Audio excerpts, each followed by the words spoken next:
We've officially started streaming. Wow. I hope you guys enjoy this. Alright. Wasteman, subscribe to my channel. I've been live for 2 seconds and you subscribed to my channel. I'm so proud of you. Good job, Wasteman. That's me. That's not you, that's Addie. How do you know? Because... well, I'm still getting things set up a little bit, alright? Alright. So, do either of you guys got pictures? Or, yeah? Make sure they're tasteful, please. Yeah. It's a very functional live stream. They're You know, tasteful. Caitlin? You I have can a leave. picture. What do Yeah. you want to see? I'm going to, thank you. This is me. That's my picture. That's really good. Seems like every podcast you got people invading. Or the first it was Abby's podcast, or Abby's friends, now it's my friends. We just wanted to use your hot tub. Yeah. Well, all we my wanted. hot tub isn't being used at the moment. Maybe next time. This isn't very well made. Larissa should have gotten me a better present. Oh my god. Oh my god. It's stretchy.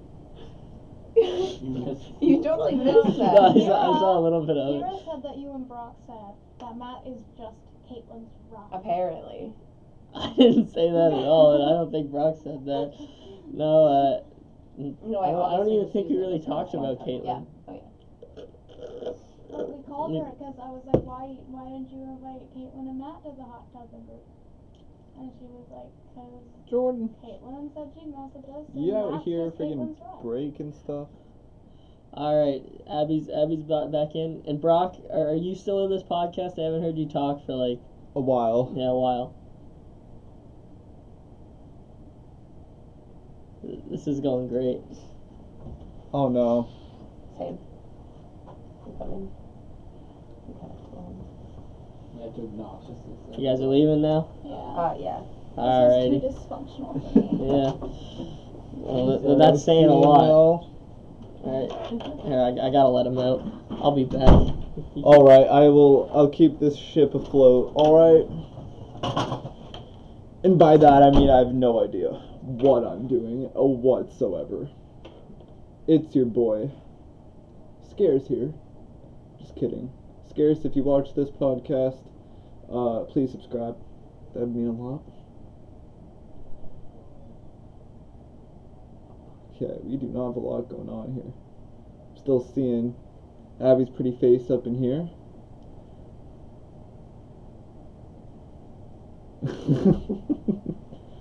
Looking good, looking good.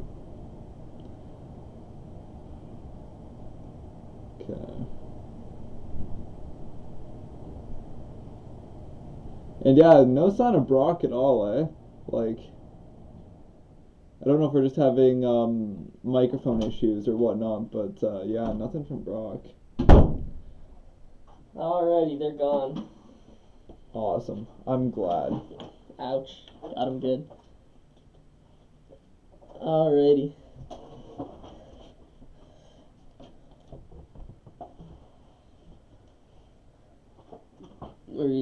Are we all sorted out now? No, nothing's been sorted out. Alright, so... And we think that Brock's still a no-show right now. Alright, I guess I'll text him or something.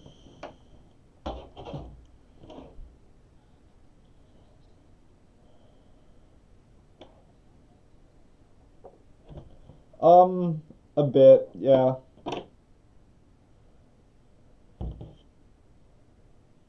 Alright. Well, I guess we'll just have me and Sage then up here.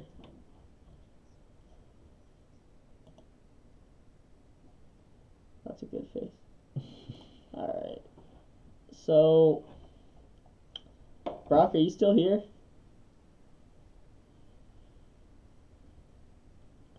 I get the feeling that at least right now he's absolutely not here. Okay. Well. So We are live. We are live.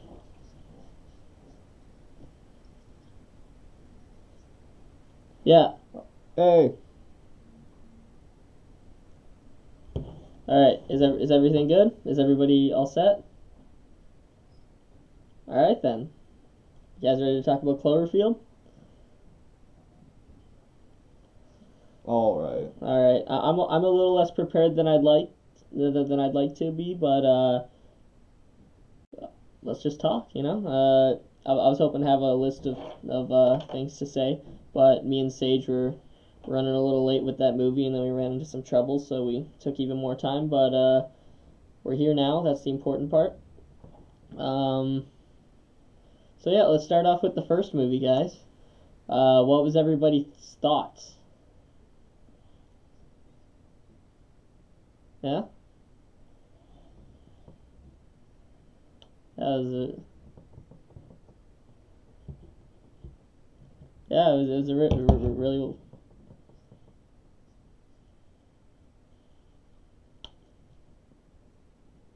Yeah.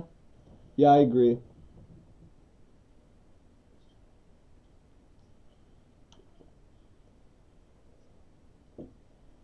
I think it was probably more like a It was a bigger point and camera. shoot. So But yeah. yeah, no, the style was really unique. You don't see a lot of movies doing stuff like that, especially for the whole movie, which was really interesting. Kind of helped you like relate to the characters a little more. It kind of made you feel more like immersed in their environment for sure. Mm-hmm. It was a really interesting way to shoot a monster movie. I don't know if they'd ever done a monster movie like that before. Oh God. All right, I was a little worried that might happen. So.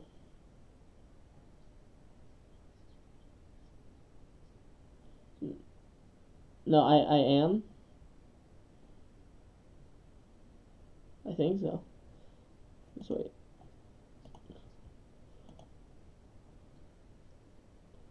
No, I know what you're talking about. What am I? Display capture. No, I already have display capture up. Yeah, I think the display part's fine. Yeah. It's just the sound. Oh, what's going on here?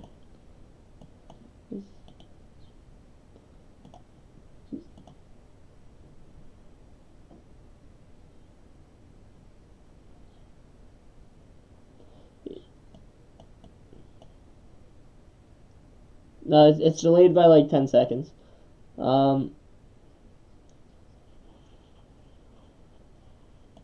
It depends on your connection too. Okay, so I think the problem is it's not showing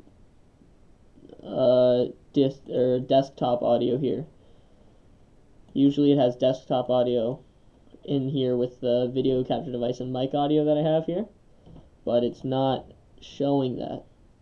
So you would need I already tried an audio input capture and output source.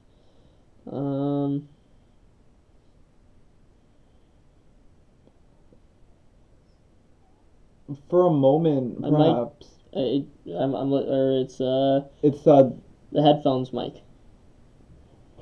Yeah, you can kind of see it like right there. Like that's the microphone. Yeah, like right there.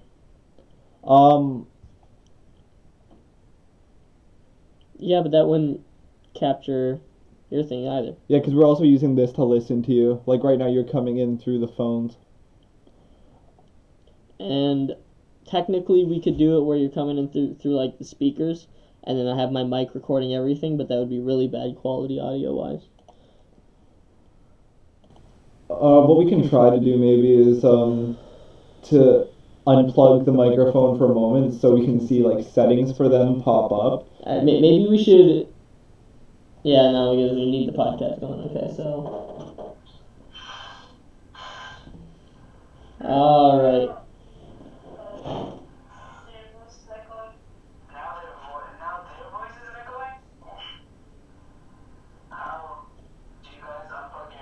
Yeah, Yeah, we just did. this is a mess, but we're trying to figure it out. Funny. It's fine and dandy. Okay, now we can hear you. Now you can hear? Yeah, I can hear you. Okay, so How does it look on stream? Let me see. Let me see how it looks on stream. Pardon? Let me see how it looks on stream, nigga. Okay, it looks really good. Why is your OBS thing split up with your camera? what do you mean? You mean like the display Like- within the display? Yeah. Originally I was supposed to have you guys shown too, but you are not. Yeah, but you can hear them now, Addy? Can you hear us on the stream? Yeah? Is everything good? Yeah. Okay. Is Brock on this? Yeah, that one's totally done too. Brock is here, I think so.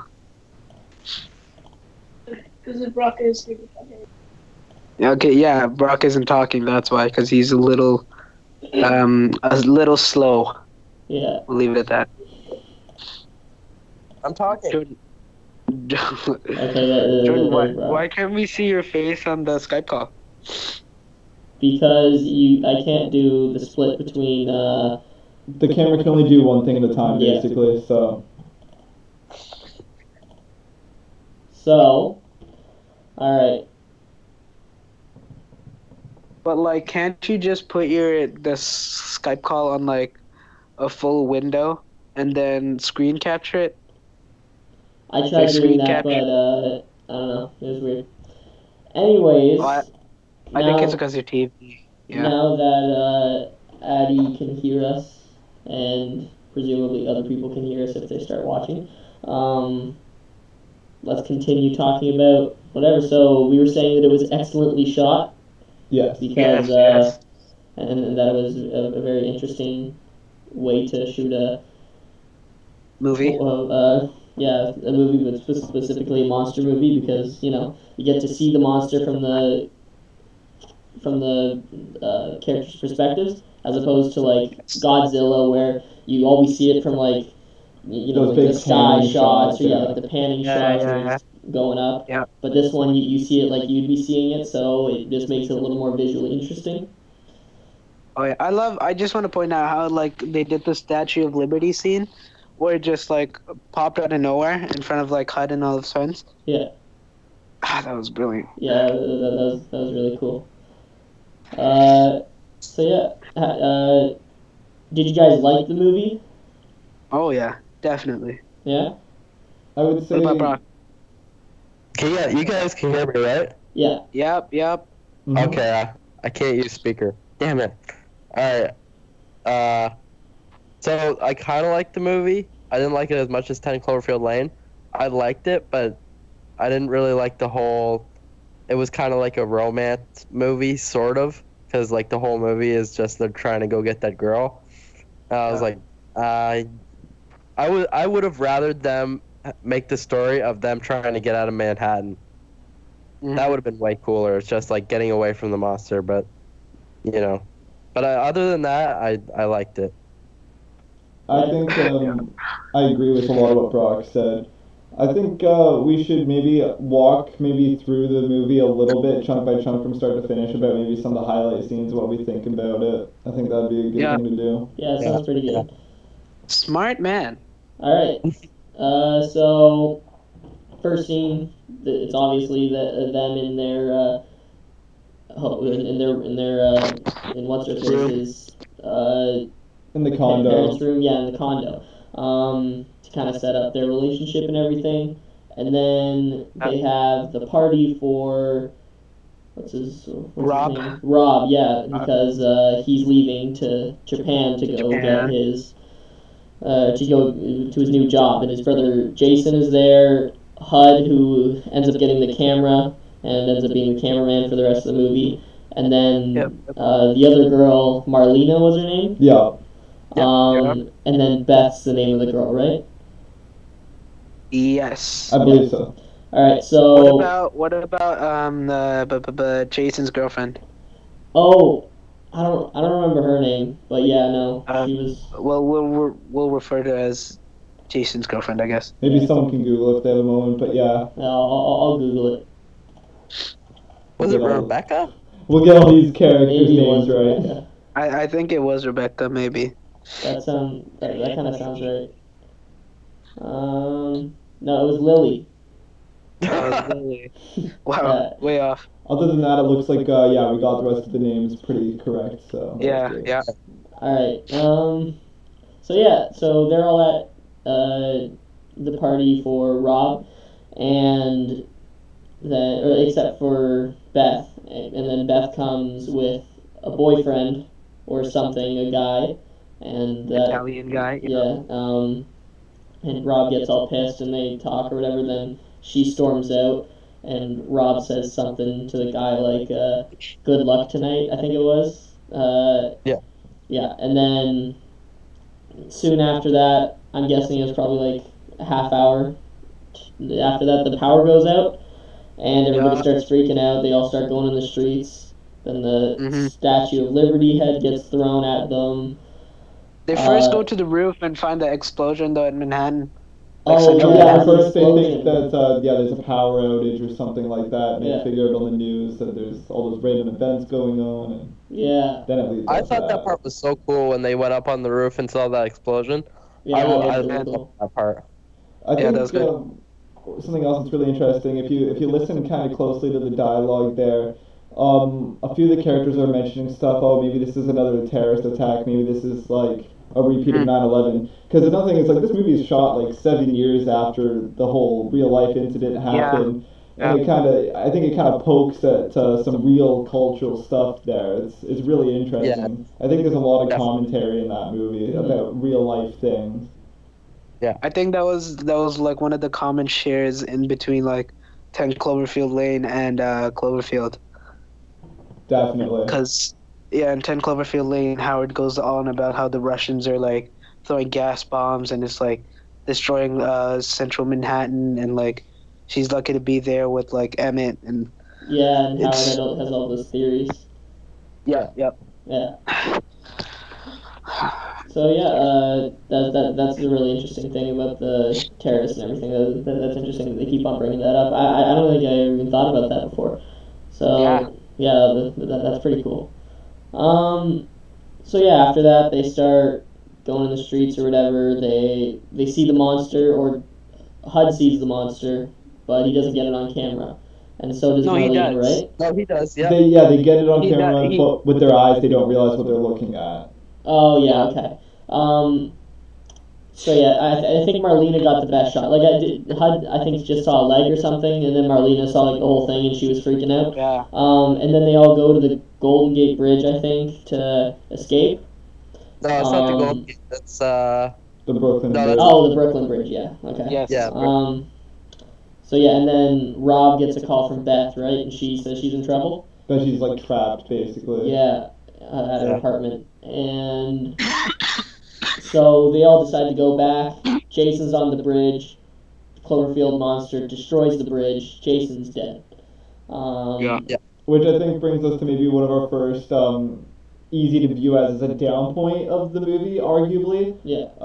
Because they do enough to establish at this point that Rob and Jason have a good relationship. They're good, like, brotherly Yeah. friends, right? Mhm. And to have this, like, loss happen, I feel like it should have hit Rob a little harder than perhaps it did. I understand that he's going through a lot with Beth, and, like, that can be a main focus.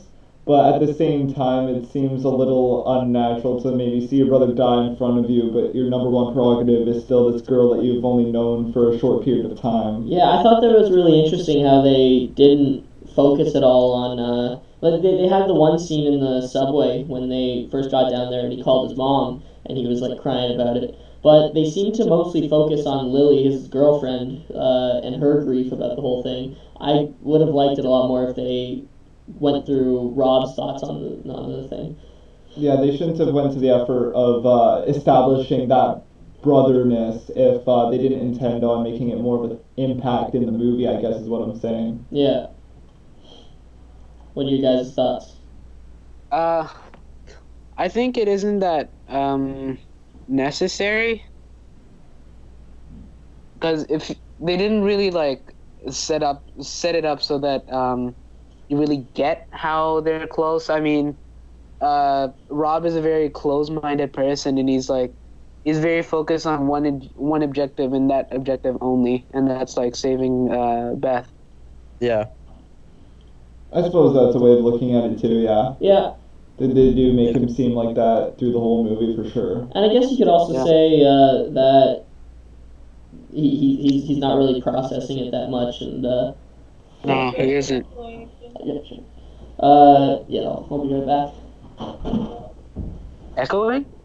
Awesome. Yeah. So Jordan's just taking a moment right now. He's just gotta lock someone out of the shop and lock up and all that fun jazz.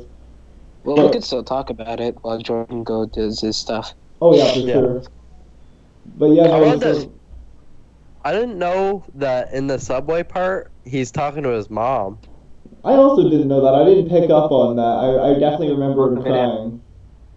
Ah, I don't even think it said that. But- Yeah. Yeah, so Jordan, yeah, what me and everyone else were talking about is we didn't even pick up on the fact that in the subway he was crying on the phone to his mom about it in particular. Oh, you didn't? No, like for me at least, when I watched it, I just figured he was crying about the whole situation. I didn't realize that he was actually like in a conversation. I think later on he was with Lily talking about it. But like he called his mom, and that's like the first time you really hear him say like, "Oh, mom, yeah, we're," because he was talking to her about the whole accident. I think she called him, and he was like, "Yeah, mom, we're fine, whatever." But Jason, he's dead, and then he kind of broke down there. And then he kind of talked to his mom a little bit longer, and then the next scene was him. I think he was off with Lily, and they were talking, and Hud and Marlena were sitting there talking, so you didn't really get to hear what they were saying. But Oh. Yeah, but I think it's important to notice that one of like his personalities of Rob is that he's like a successful businessman. I think so, because it doesn't go into his career, but I think he's a businessman. he said And they one said thing- that he was going to Japan to become vice president. I think. Yeah, so presumably yeah, some well- company, big company. So he's a very busy person, and I think one important skill as like a vice president or like a CEO is you need to forget the past and move on. And I think that's how he's how it's impacted his ability on not sticking to the past and moving on. Yeah, I think that's kind of his mindset when he's. Yeah, sure. yeah.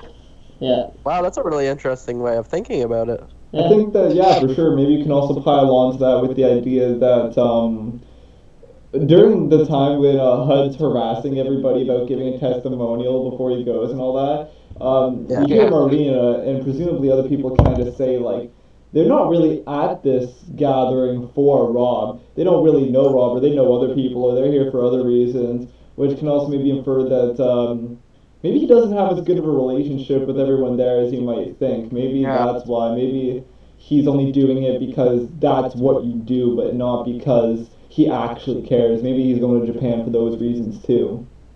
Yeah. Yeah, it kind of seems like the only people he really regrets leaving or is sad about leaving is Jason, Beth, and HUD. And it doesn't really seem like he really gives a thought about anybody else. Yeah, Of course, you the don't whole really party. you don't really see it from his perspective, but that's what I saw. Agreed. Yeah, like the whole party, he's all by himself most of the party. Yeah, you just Yeah. drink and get wasted. Yeah. So yeah, that happens. They realize the monster in the street, and they all kind of have that moment when they're like huddled in that convenience store too, trying to process what happened. And that was a nice little like pause in action just to see them all being like, oh my god, right? All right, so I think at this point in the movie we're in the subway. Yes. Yeah, so we're in the subway. They decided to go get Beth. Yeah, after they had that confrontation though, because isn't this also right after they see the military and they basically have the option to follow the military, and Rob's like, you guys can go if you want to, but like I'm going this way. No, that was later on. Okay. So yeah, they go through the subway. I believe that's earlier before the subway. They run into the military before the subway, but they were just attacking the monster. They weren't paying any attention to Rob and stuff. Okay. So yeah, they went to the subway, and then they decide that instead of going up above where there's all the explosions and the monster, obviously, they were going to walk through the subway to try and get to Beth's apartment. And so they start walking, and then they notice a way through that. One of those little tunnels that goes underground on the sidewalk. Yeah, and so they notice that there's a bunch of rats running around their feet, and they're like, oh man, what are they running from? And they look behind, they turn on the night vision, and there's these little monsters that seem to be coming off the Cloverfield's body near the start of the movie. Yeah. And they're like infesting the underground tunnels. Yeah. And so they start running. Hud gets attacked, and Marlena saves his life. Marlena saves his life, but then she gets bitten on the shoulder. Yeah. And then they hide in like one of the rooms there for a bit. They clean Marlena's shoulder up. They talk a bit. And then they find a way out of the subway, and they find the military there. So, what do you guys think about that whole thing with Marlena getting bit and everything?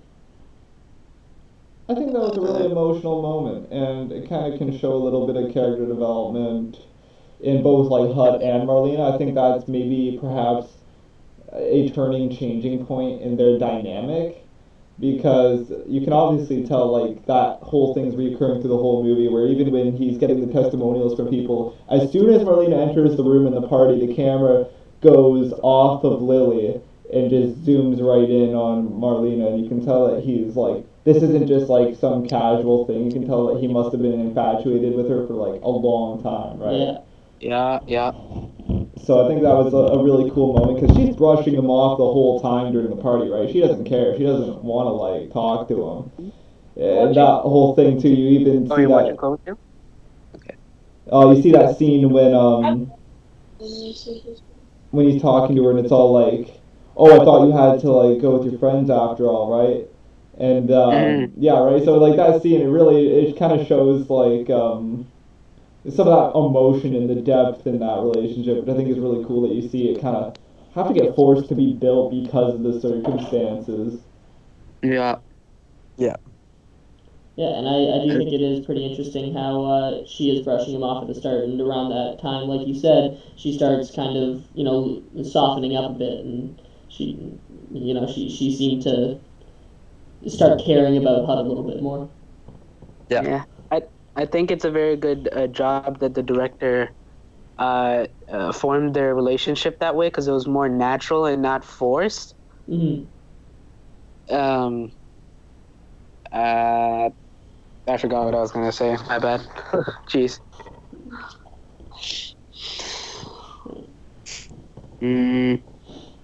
All right. Well, then, should we just move on to the next part of the movie? Yes. For sure. Yes. All right. So next, they're in the military base. There's tons of hurt people around, and they're telling them that they have evacuation helicopters coming soon to start picking people up, and that they're gonna bomb the city after everybody's evacuated. So they're doing that, and then Marlena seems to be getting a lot worse, and one of the nurse notices that she's bit, and she starts screaming like, we got a bit one over here, and they take her away. And her eyes and nose are bleeding. Yeah. And they take her behind the curtain, and she's bleeding from like her eyes and her nose and stuff, and it seems like she explodes from like the stomach, and all you see is just blood splatters everywhere, and all the characters are like, Jesus Christ, what just happened? Yeah. I need to go back and rewatch that scene, because when I first saw it, I was like, it was completely, I didn't even know what happened really. Yeah, it was too fast. I had to rewind that clip like 10 times. Really? Yeah. Wow. It's pretty crazy. It is a really fast scene. She just seems like she explodes. Yeah, by this point, like, everything's going 100 miles an hour. Like, they're really picking it up at that point. Yeah. Yeah. Yeah. And so They get basically Rob, like, pleading with the supervisor guy to, like, let them go, basically. yeah.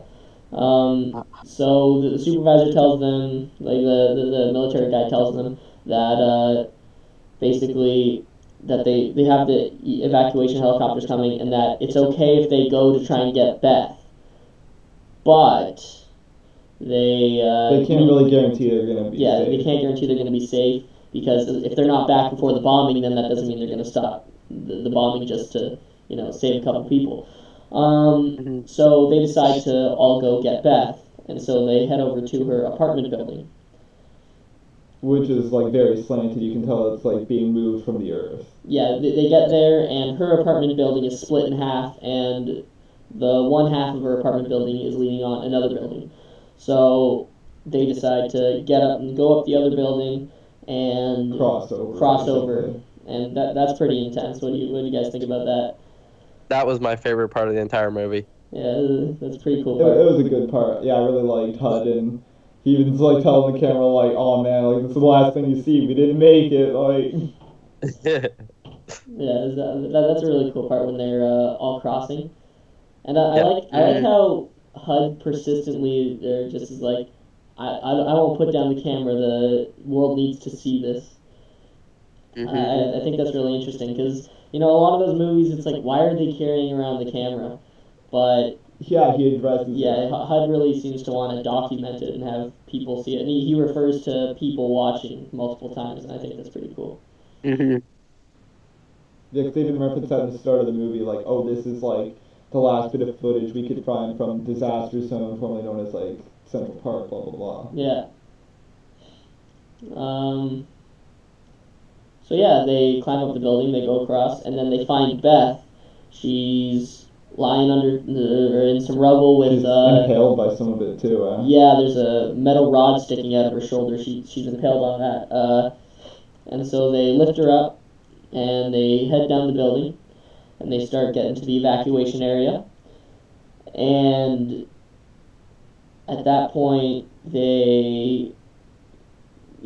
they do get to the evacuation area with almost no trouble, don't they? I think so. That's when they get in the helicopters. Yeah, they get the helicopters.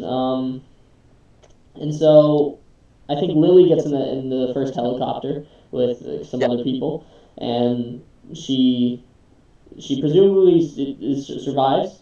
I don't see the helicopter go down at all. I don't know if I missed something, but I believe the helicopter does for sure go down. That one? Yeah. I don't know. I didn't see it go down. What do you guys think? Well, I think that because like the other one goes down, that one probably did too, because they were right after each other. So. But I feel like the other helicopter might have gotten away. Because their helicopter went down, but that's only because the Cloverfield monster hit it down. Yeah.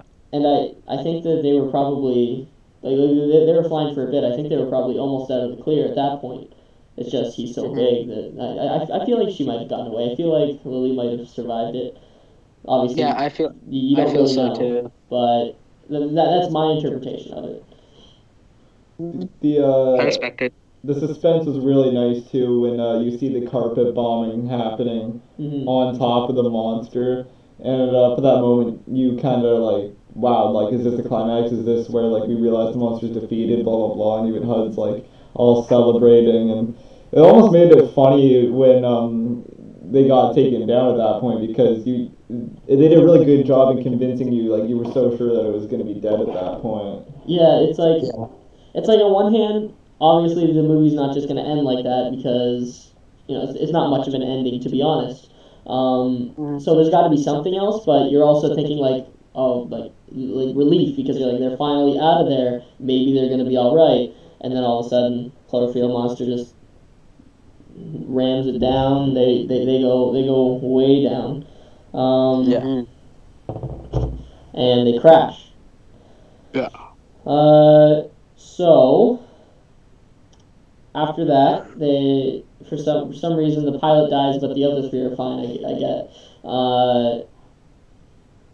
So, I think it nose dived into the ground. That's why the pilots died. Yeah.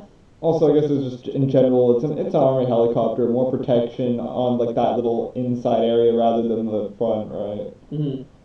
Yeah. And so you still got HUD, Rob, and Beth, and they're all sitting there. They're like, Jesus Christ, the helicopter just went down, and they start running off. But HUD realizes that he dropped the camera, and so he goes back to get it. But when he does, the Cloverfield monster comes by, and he's just Right above him. standing right above him, and the Cloverfield monster eats HUD, and drops the camera. And HUD's gone. Yeah, HUD's dead.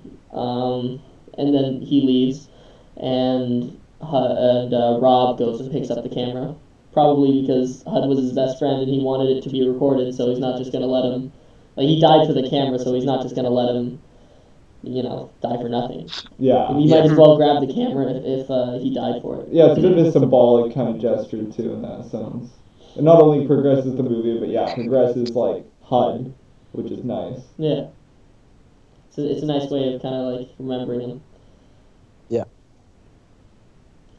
And so HUD's dead.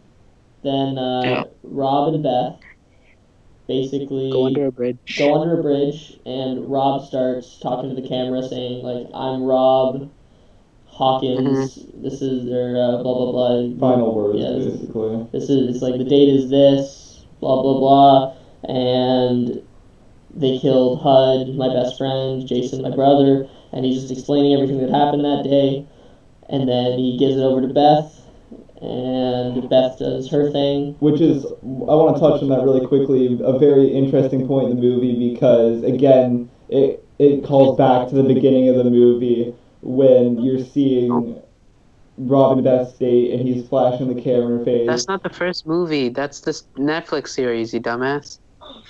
And basically, he's all like, oh, like, say something, blah, blah, blah, and he's waking her up, and, like, he's doing it in a teasing way, and she's all like, no, like, I don't want to say anything, blah, blah, blah. And then it becomes very, like, serious and somber at the end when he's like, is there anything you want to say? And this is basically your final words, and again, it's like, no, I don't want to say anything. No. So that was a really interesting full circle callback to that Yeah, moment. that is interesting. I never thought about that. Yeah, that's really cool. Thank you. Yeah, I notice patterns like that in movies all the time. Very, very smart, very educated. Good job. Thanks. I also think one thing important to notice is that who's watching this thing? Because it was recorded on a camera, and how did they find the camera and who's watching it? Well, at the start and the end of the movie, it has, like, government stuff there. Yeah, that whole, like, disaster zone, blah, blah, blah, formerly known as Central Park, because you can assume that's the bridge they're hiding under in the middle of Central Park. Yeah, so I think I think it's basically just, like, the military found this and they're using this as, like, evidence as to what actually happened so that people believe them, or keeping it for themselves so that maybe they can maybe study it and try to see if there were any other things that they could find out about the Cloverfield monster that maybe they weren't seeing at the time. Yeah. Okay. So does that mean that they beat the monster? I'm pretty sure. J.J. Abrams, he's the producer of the movie. He produced all the Cloverfield movies. He was in an interview and he said that they did kill the Cloverfield monster at the end because at the end it all starts, or they start getting bombed. The two of them die. It ends on them saying, like, I love you too, and then they die. And then I'm guessing that's probably where they killed the Cloverfield monster. Okay. So, yeah, that's probably that. And then the last shot is, of course, them on the Ferris wheel, and the end of the movie that Rob says, "This has been a good day," and or maybe Beth says it. I don't know. They both end up saying it's been a good day, and it's kind of a somber note to end on because they both die, and it's just calling back to the time when they were happy. So, yeah. So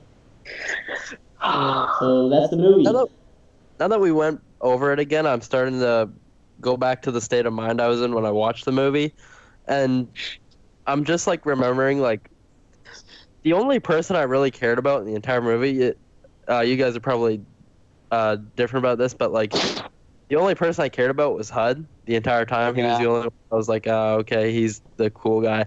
Everybody else I didn't really care. I didn't feel a connection with them like I did with HUD. And as soon as HUD died, that was basically the end of the movie for me in a way because I don't know, I just didn't find it interesting Closure. anymore.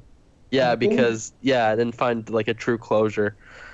And I don't like at the ending where it goes back to the like the video of them on the Ferris wheel and stuff because that's going back to the whole love story like romantic thing.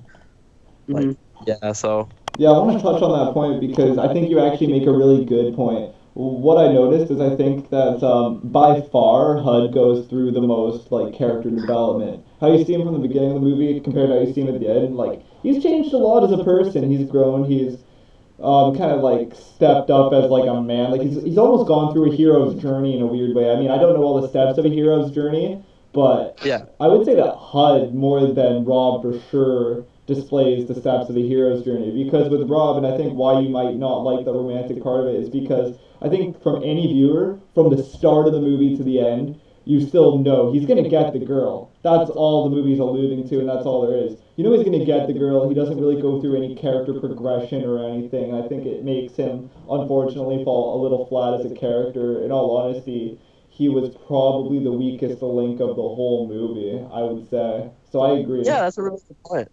Yeah, especially because he's kind of supposed to be the main character. Like, I think HUD ends up being the main character because he goes through the most character progression, and he's kind of how you see the world. You see the world through his eyes in the movie. So I feel like you relate most to HUD, which makes him the main character, which, you know, it is kind of weird when he dies. It kind of feels like there's kind of a void in the movie where, like, it's not that long after he dies until the movie ends, but when it's going, it's like it's just Rob and Beth, and they're both like you see Beth for maybe 15 minutes during the whole movie. Yeah. And most of those she's just a stereotypical damsel in distress. Yeah, and then Rob, you know, they had a lot of opportunities to, you know, strengthen his character a little bit more. I think that why I wanted them to show Jason or him grieving Jason's death a little bit more is because I think it would have added more layers if he was more distraught about it, and maybe if he, you know, cared a little bit about like Marlena's death. I thought that was really weird how Marlena died, and HUD seemed a little shaken up by it, but other than that, nobody ever said anything. Yeah, it seemed like everybody else just dropped it, like it never even happened. Even HUD dropped it after a little bit. Like, after HUD being like so into Marlena for a bit and being so concerned when she first died, he just kind of forgot all about it like 2 seconds later. I mean, in the movie, she's not one of the, like, nobody really knew her. Like, at the party, she was just there for Lily. But, like, even she's on, like, most of the movie with them, like, trying to get away from the monster and trying to get to Beth. So, yeah, it was really weird. Yeah. Another problem I have is, again, like we talked about, what we're kind of assuming Rob's relationship with a lot of the people are, and how we can kind of draw some conclusions that he doesn't have the greatest relationship with everyone, and perhaps they don't have the greatest relationship back. Yet, at multiple turns, though, they decide to, like, almost foolishly risk their lives just to go on this journey he's having over this girl that none of these guys really know incredibly well either. Because, there's that moment when the military is marching in a line, and they're like, oh, you can go with the military. They're at the military base, and it's like, oh, you guys can stay at the military base. And there's just a few turns where it's like, they didn't have to stay with him, so it also almost makes you question why did they stay with him. I think it makes sense for Lily and HUD. I think that it makes sense for them because HUD is his best friend, so he wants to make sure that Rob is okay and stuff. So I think it makes sense for HUD to go with him. And Lily's still grieving about Jason, and she just wants to she wants to save her friend. She doesn't want to lose somebody else, and she also, you know, it's her brother-in-law basically, and she wants to also be with him. But Marlena, like you said, doesn't know any of them at this point. She barely even has a connection to HUD, which is probably her biggest connection at this point. She's friends with Lily, but it doesn't even seem like they interact that much. Yeah, they don't have that much dialogue during the movie at all between each other. Yeah, it's the only reason you know they're friends is because she says, "I'm here for Lily. I don't really know Rob. I don't want to do this testimonial right now."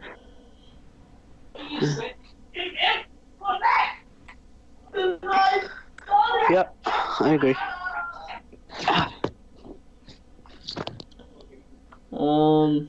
So yeah. Any last thoughts about the movie before we move on to 10 Cloverfield Lane? No, not really.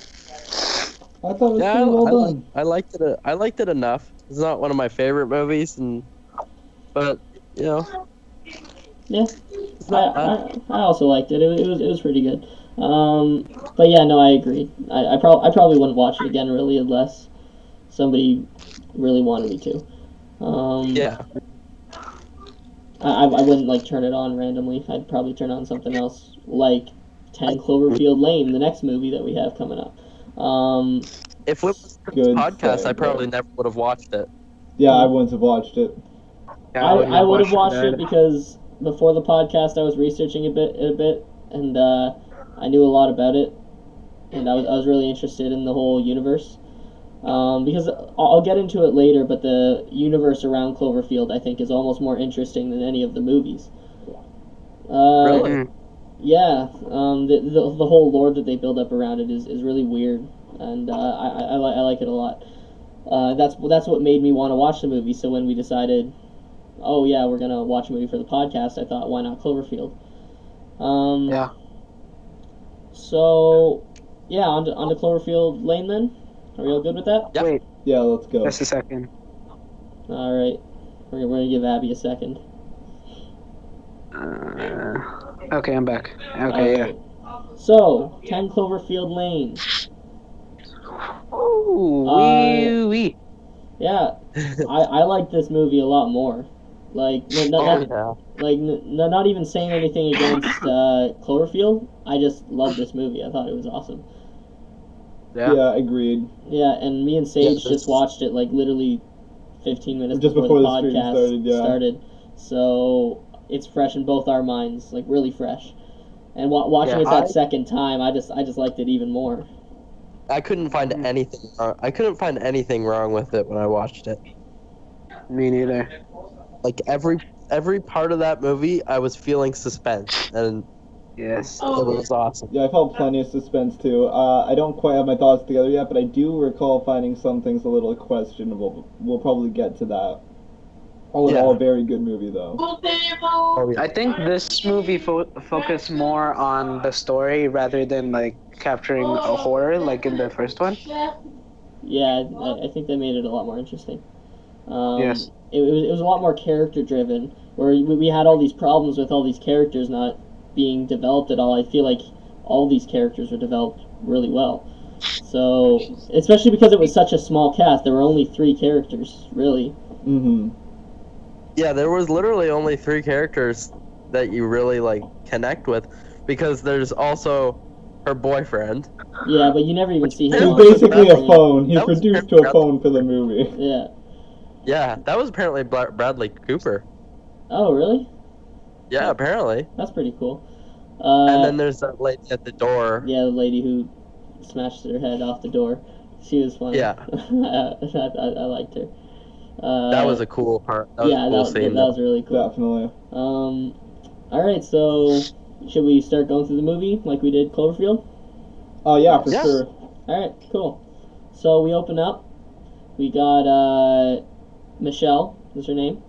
And she seems to be packing up her stuff. It's a silent scene. There's I think there's music playing, but there's no dialogue, there's no sound effects or anything, and she just seems really distressed, and she ends up leaving with a box full of her stuff. It pans over, you see a ring, probably an engagement ring, beside a pair of keys on the desk, and so you kind of get from that she's running away from probably what's supposed to be a marriage. So she's engaged and she runs away. Yes. I wanted to say something about the music thing. There's no music in Cloverfield because it's a found footage movie. Yeah. I felt like this movie, like it needed the music, and it felt more like a movie. Yeah, I feel like it's really interesting how why that they chose to go from found footage to a legit shot movie with all that stuff in the same franchise with almost no connection. It was a really good idea. Well, it's also like this movie is completely different than the first Cloverfield. Yeah. I think Yeah, it was so there's really. a lot of drastic changes. Mm-hmm. I think it's really cool though because even though they decided to change it from like handheld footage, amateur footage to like pro shoot movie, is they picked a really, I forget, there's like a technical term for it, but a unique way where they shoot it. It's something called like a boxed in movie or something like that, but it's that idea when it's one setting, and with the exclusion of the very end and very beginning, it's a one setting. Yeah. And it's really rare. You don't see that in a lot of movies when you think about how many movies change from setting to setting to setting, right? Another good example is The Room. So yeah, it's all focused on The Room. Another excellent movie. Yeah, very excellent. So she's running away. She's in her car. She gets a call on her phone. It's her boyfriend Ben. And he's calling and he's like, "Come back. You know, we just had a fight. Argument. That's it. Yeah, like couples have fights all the time. Come back. Don't run away. We can work this out." And she hangs up on him, and then he goes to call back. I guess she's a little distracted, but seemingly a truck just rams into her, and she gets thrown off the road, and she crashes. Howard's truck. Yeah. Which we learn much later. Yeah, we learned that about halfway through the movie, that it's Howard's truck. Actually, no, not halfway. We learned that not too far into the movie. So, it does title screen, Cloverfield Paradox, or not Clover, that's the third one. 10 Cloverfield. 10 Cloverfield Lane. And she wakes up. She is attached to an IV in a cellar or a bunker. They do a very good job at slowly exposing the scene. Like, at first you really almost want to believe she's just in a hospital because all you can see is the IV in the tank, and slowly as you go out you realize the lighting's different, there's bricks, it doesn't look at all like a hospital, but like... Yeah, it looks like a really dingy, badly lit room. They do a good job at making you slowly open your eyes to that realization, which I think is better. It would have ruined the scene if it just was a wide shot and you just know where she is right away, then it would have been like, Yeah. So the suspense was nice. Yeah, that's a really good point. It's really interesting. Sage should be in the debate club. Jeez. I used to be.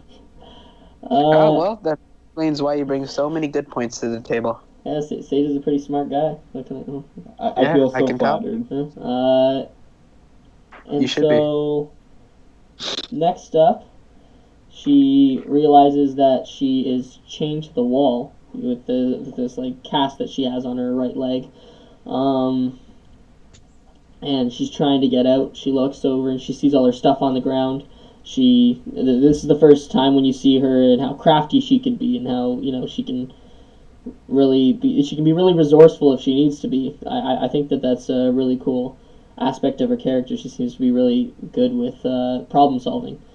Yes. Because she takes the IV, she takes the bag off, she gets the hook, and she kind of pulls all her stuff towards her, but specifically her phone, and tries to call people or somebody, but she's not getting any service because she's underground, obviously.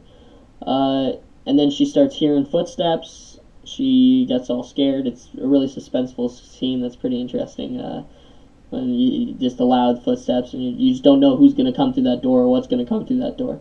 And then it opens up, and it's a guy, just a fat guy with a beard, and he gives her some food, and he tells her that he saved her life, and that she needs fluids and sleep, and that's pretty much all he says, and he closes the door and leaves, and gives her a key.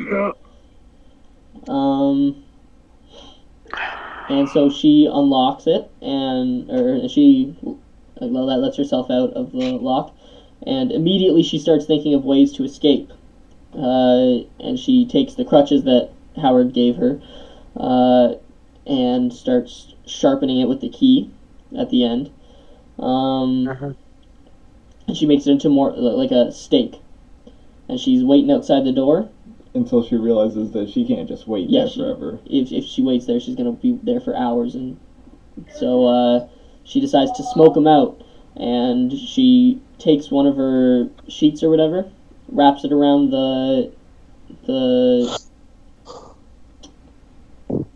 I'm forgetting the word. The crutch? The crutch. She wraps it around the crutch. Sets it on fire and puts it in the vent. Yeah. And starts smoking everywhere, obviously, because there's fire. And then Howard realizes, comes in. She tries to attack him, and he stops her and sticks a needle in her arm, knocking her out. Wakes up in a bed again. Yeah, wakes up in a bed again. And Howard's there, and she's not tied up anymore. He's just explaining to her, like, oh, that you can't go outside anymore. You can't go. She has to go to the hospital. He says there's no hospital. She doesn't really believe him, and there's very good reason. She just woke up, came to his wall. Yeah, there really is no reason to believe him at all. He's just some random guy, honestly pretty creepy looking guy, in a bunker. So she's just thinking, I need to get out of here. But he's telling her, if you get out, you're just gonna die. All the air is poisonous or whatever. You know, like you can't survive out there. Everybody's dead. That's what he says. And he leaves, closes the door, and she goes to sleep. Right? I think that's what happens. All right. Yeah. So, thoughts so far? So this kind of sums up our intro. Yes. At this point now, we kind of realize this dynamic. And, there's a distrust there. And that kind of drives almost the rest of the movie, is this distrust and this idea of, like, how can I get either away or get him to spill the beans, and this whole big idea of mystery. And, the whole mystery basically is set at that point. We get the whole idea. Yeah, I think this is something that the second movie did a lot better than the original Cloverfield, because it's a lot more suspenseful, even though it's a lot smaller scale, technically, if you think about it. You know, in Cloverfield, you got big explosions, you got the giant monster attacking the city, and it's still pretty suspenseful, but because you don't... Well, no, I'm just reading the comments. Go on. Oh, alright. And it's because it's in an outdoors area, you know, you can see the sky, you can see all this stuff. You don't feel as, like Sage was saying, the type of movie that, like, boxed in. You don't feel as it doesn't feel claustrophobic, unlike 10 Cloverfield Lane, which it's set in a really dark basement, just, you know, really enclosed and claustrophobic. And I feel like it adds a lot more suspense to the movie, especially with the characters being a lot more developed.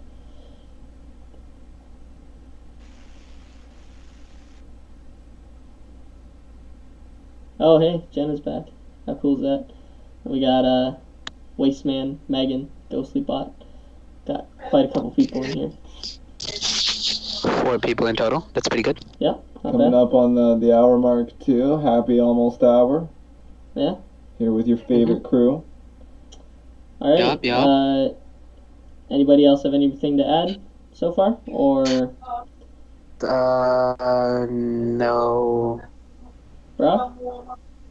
Can you guys hear me? Yeah, I hear you, yeah. I hear you now. Oh, okay. Yeah. No, I don't really have anything to say right yet. Alright, so now to the midpoint of the movie. Yeah, so she wakes up again, but the door's open. She walks outside. And now we meet Emmett. Yeah, we meet Emmett. He's sitting there. He has a little makeshift room made out of shelves and of food. And which is also important to note, too, as we go into this. that there's already suspicion about Emmett because earlier in the room he gets up to leave because he hears a ruckus, and we can hear more of a ruckus, which, as the viewer, we're almost led to believe is Howard or this main old man abusing him. We feel like, oh man, this might be another torture situation. Yeah. At least that's what she suspects as she meets Emmett for the first time, to which we get a little surprised. Yeah. Well, when I first heard the clanking around and stuff, I think it's pretty interesting and also deliberate that they never note that it's a guy. I think that, like, when I first heard that, I thought maybe, I didn't know much about this movie. I just was thinking maybe he has more girls in here. Like, maybe Michelle's not the only one. So that's what I was originally thinking. Like, maybe somebody tried to escape and he just, got him back. And you can kind of hear a door closing near the end. I think that's just, stuff being knocked over, but I heard it originally as a door closing. Obviously, there's no door to close other than Michelle's door, so it wasn't a door closing, but that's what I thought. So I thought it was really interesting that. When I first watched that scene, I thought that he had some sort of, like, mutated human. Like, I don't know why, but, like, Sloth from the Goonies? Yeah. I thought that somehow he had, had somebody like that down there just because of the abuse that he put on them. That's why. Because you don't hear, like, Emmett talk at all or anything. It's just Howard yelling. And I was like, okay, it could be some sort of, messed up human being that he's put through a lot of hell already, and he's gonna do the same to Michelle. So yeah, maybe, or like the Gimp from Pulp Fiction, maybe something like that. Yeah.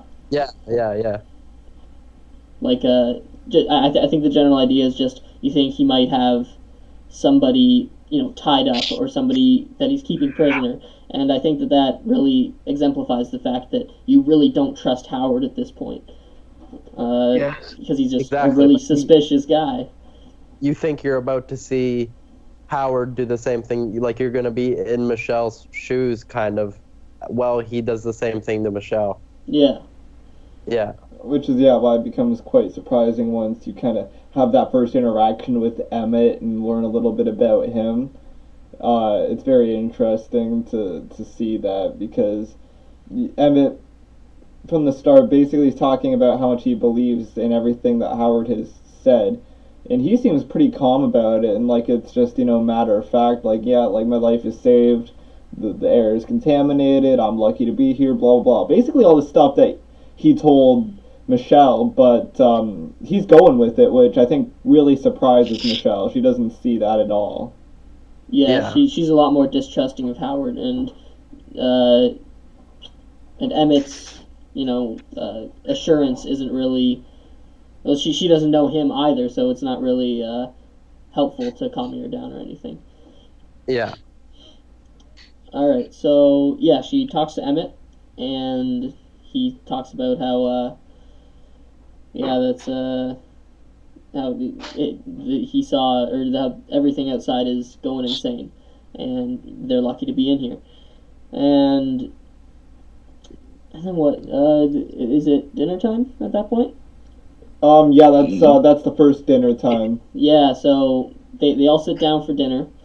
Howard, it makes a point to have show that Howard has his keys on his side. He takes them off to open a bottle, puts them back on. It makes sure to show that. And Michelle's kind of looking over at him. You can tell that she's kind of thinking. And as we saw earlier, she is really crafty and really good at improvising ways to get out of situations. So you can tell that she's already thinking of a way to, get out of here and escape from Howard. And so Emmett starts talking about regrets and stuff. He starts saying that he wishes he got tattoos. And then he starts talking about, he asks Howard if he had any regrets. Howard says nope. And you can see, like, as this conversation's progressing, Howard's mannerisms are becoming much angrier. He's slowly getting very fed up. The conversation's just not what he wants. Yeah, he just wants to... And Michelle realizes that, too. Michelle totally picks up on the fact that the conversation's making Howard fed up and uncomfortable. Yeah. Yeah, I think the movie's really good at using body language to kind of tell the story because some movies could be like, they're zooming in on Michelle's eyes and she's like, and she's like looking over and she like looks over, sees like his lip like quivering or something. See, it looks like his eyes, sees whatever, but like it doesn't. His hands were like clenching. He was clenching his fist. Oh yeah, it does show his fist, but I feel like this movie's a little bit more subtle. Where sure he has the clenching of the fist, but other than that, I can't really think of any Super obvious. Yeah, shots like that where it's like if you were just you had one eye on the screen and I don't know you were cleaning or something, I don't think you'd really pick up on the fact that Howard was getting so annoyed. You could tell that he was annoyed, obviously, but I feel like you could feel it building up that he was about to snap up until the point where he does. And he tells Emmett to like shut up basically, and they just want to eat in silence. He also decides to speak in place of Michelle and says like, "Oh, me and Michelle, we just want to have a quiet meal," which is a very interesting thing, and I think that comes in hand more later on in the movie. But at that point, it's a nice little thing to drop. Yeah, it's the first time you really see him kind of trying to take ownership over Michelle, and so yeah, he freaks out. Michelle obviously takes notice, and she decides that maybe she can irk him to the point where I don't know if she would be able to get the keys.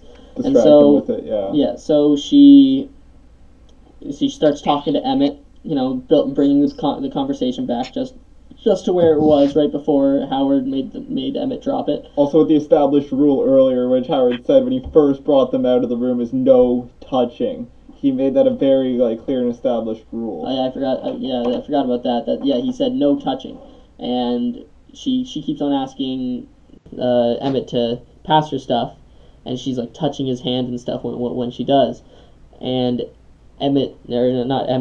Howard just freaks out. Specifically when she puts his hand on her when passing like the salt or something. She puts his hand on him and she kind of looks at him and he just freaks absolutely out. Loses it. He's like, do you see I see what you're doing. This is how you repay me for my kindness. Yeah. Yeah, and a fact which he'll throw over their heads a lot is this idea of you're lucky to be here. He has that message a lot. He repeats it multiple times. Yeah, you can tell that he kind of is hanging it over their head, being like, "I saved your life. You owe me." And so he has her up against the wall, and he's screaming at her, and he says, "I want you to apologize to me." She apologizes. It's really intense. It's really,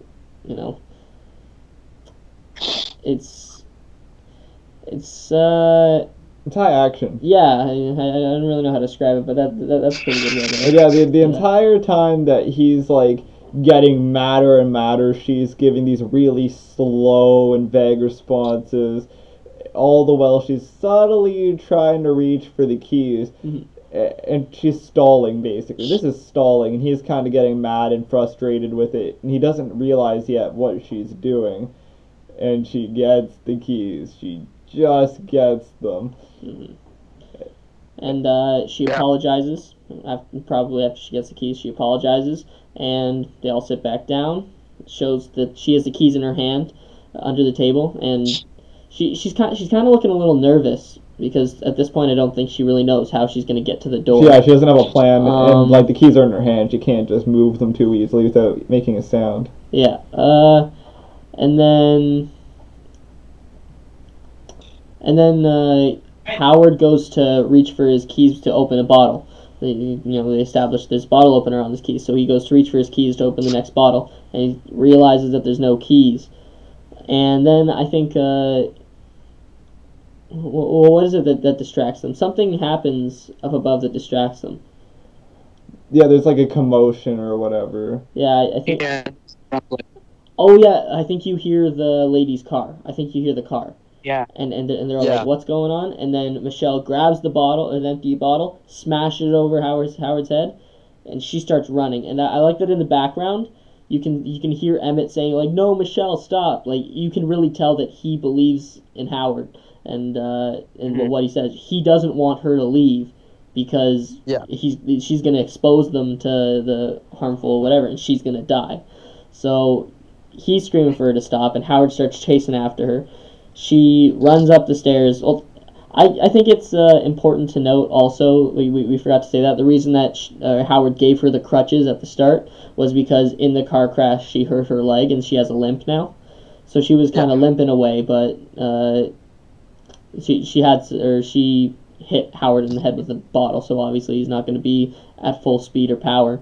He's probably a little, out of it. So he starts running after her, but not... Howard drops or pushes a shelf on top of Emmett too. Isn't that how he breaks his arm? Yeah, I think that... Well, that was Emmett breaks his earlier. arm earlier. Yeah, because and Howard even mentions that he's like, oh well, if you were stumbling around, and like he mentions as well, like he knocked over a week's worth of food supplies and stuff like that, and that's also the explanation that Howard gives to the commotion earlier, which is still somewhat suspicious. That's right. Yeah. Yeah. Okay. All right, so Michelle, she opens the first door. We forgot to mention that. He introduces. Yeah, he introduced. Okay, so earlier in the movie, we forgot to say it. He's like, oh, you still don't believe me? You think I'm crazy? So Howard brings Michelle up to the doors. It's a double door. You got the one door and then the second door. He says that's the best idea he could come up with for an air seal. And so he shows her that there are two dead, rotting, they look like extremely decayed pigs out in front of his house. And they look all weird, and I think... totally unnatural, something Yeah. out of the norm for sure. Yeah, and so he shows that, and that's how he tries to explain, like, the gases outside, they're harmful, they will kill you, they rot away at your skin or whatever. And so she's escaping, and she opens the first door, and Howard just gets up the stairs when she closes it and locks it behind her, and he's screaming at her not to leave, and then she goes to open the second door, and this lady comes out of nowhere and starts banging on the door, asking to let her in. And her she's face, looking quite deformed. Yeah, her face, it's melted a bit, and there are weird holes in it, and she's got all these scars, and just her face is really deformed. Almost like the pigs. Almost like what? Almost like the pigs.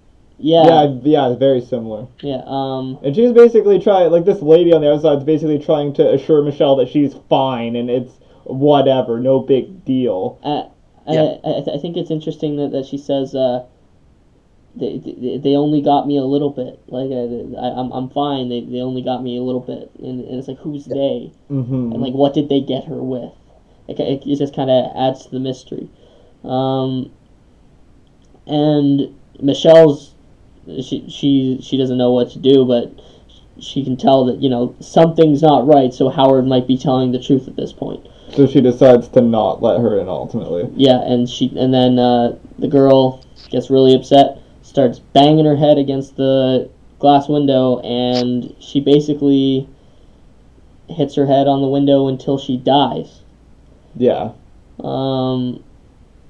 And then I don't think she hits her head until she dies, because later on you find her body in that shed. Oh yeah, you do too. Well, she obviously had her head knocked off. Yeah, there was blood everywhere, but you're right. She did get over to the shed at some point. And they mentioned too how they could hear her dying when she was coughing violently. They mentioned that a bit later on in the movie too. Yeah. So yeah, that does all happen, and it's all good and great, I guess. And either way, that's a learning moment for Michelle, and she decides she may not know exactly what's going on, but she's better off inside the bunker rather than out, at least at that moment. Yeah. And Howard basically says he forgives her. He gets that it takes some time to, realize that everybody else is dead, and that they're the only surviving people, and that he understands why she did it, but that she shouldn't do it again. And he gets her to stitch him up. And at this point, the movie kind of takes a turn. It seems a lot happier.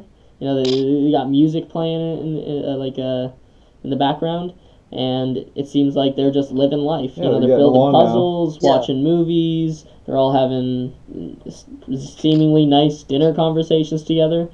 And yeah, I definitely gained a liking for Howard at this point too, because he seemed more calm and more sort of like a dad to them.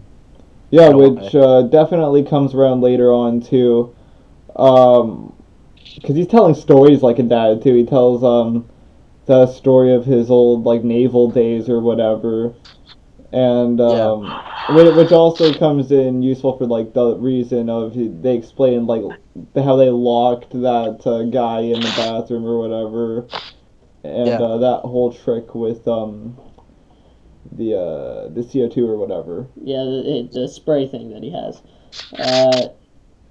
So yeah, that's really cool foreshadowing when he says we used to spray the knob and break it off while his commanding officer was in the bathroom.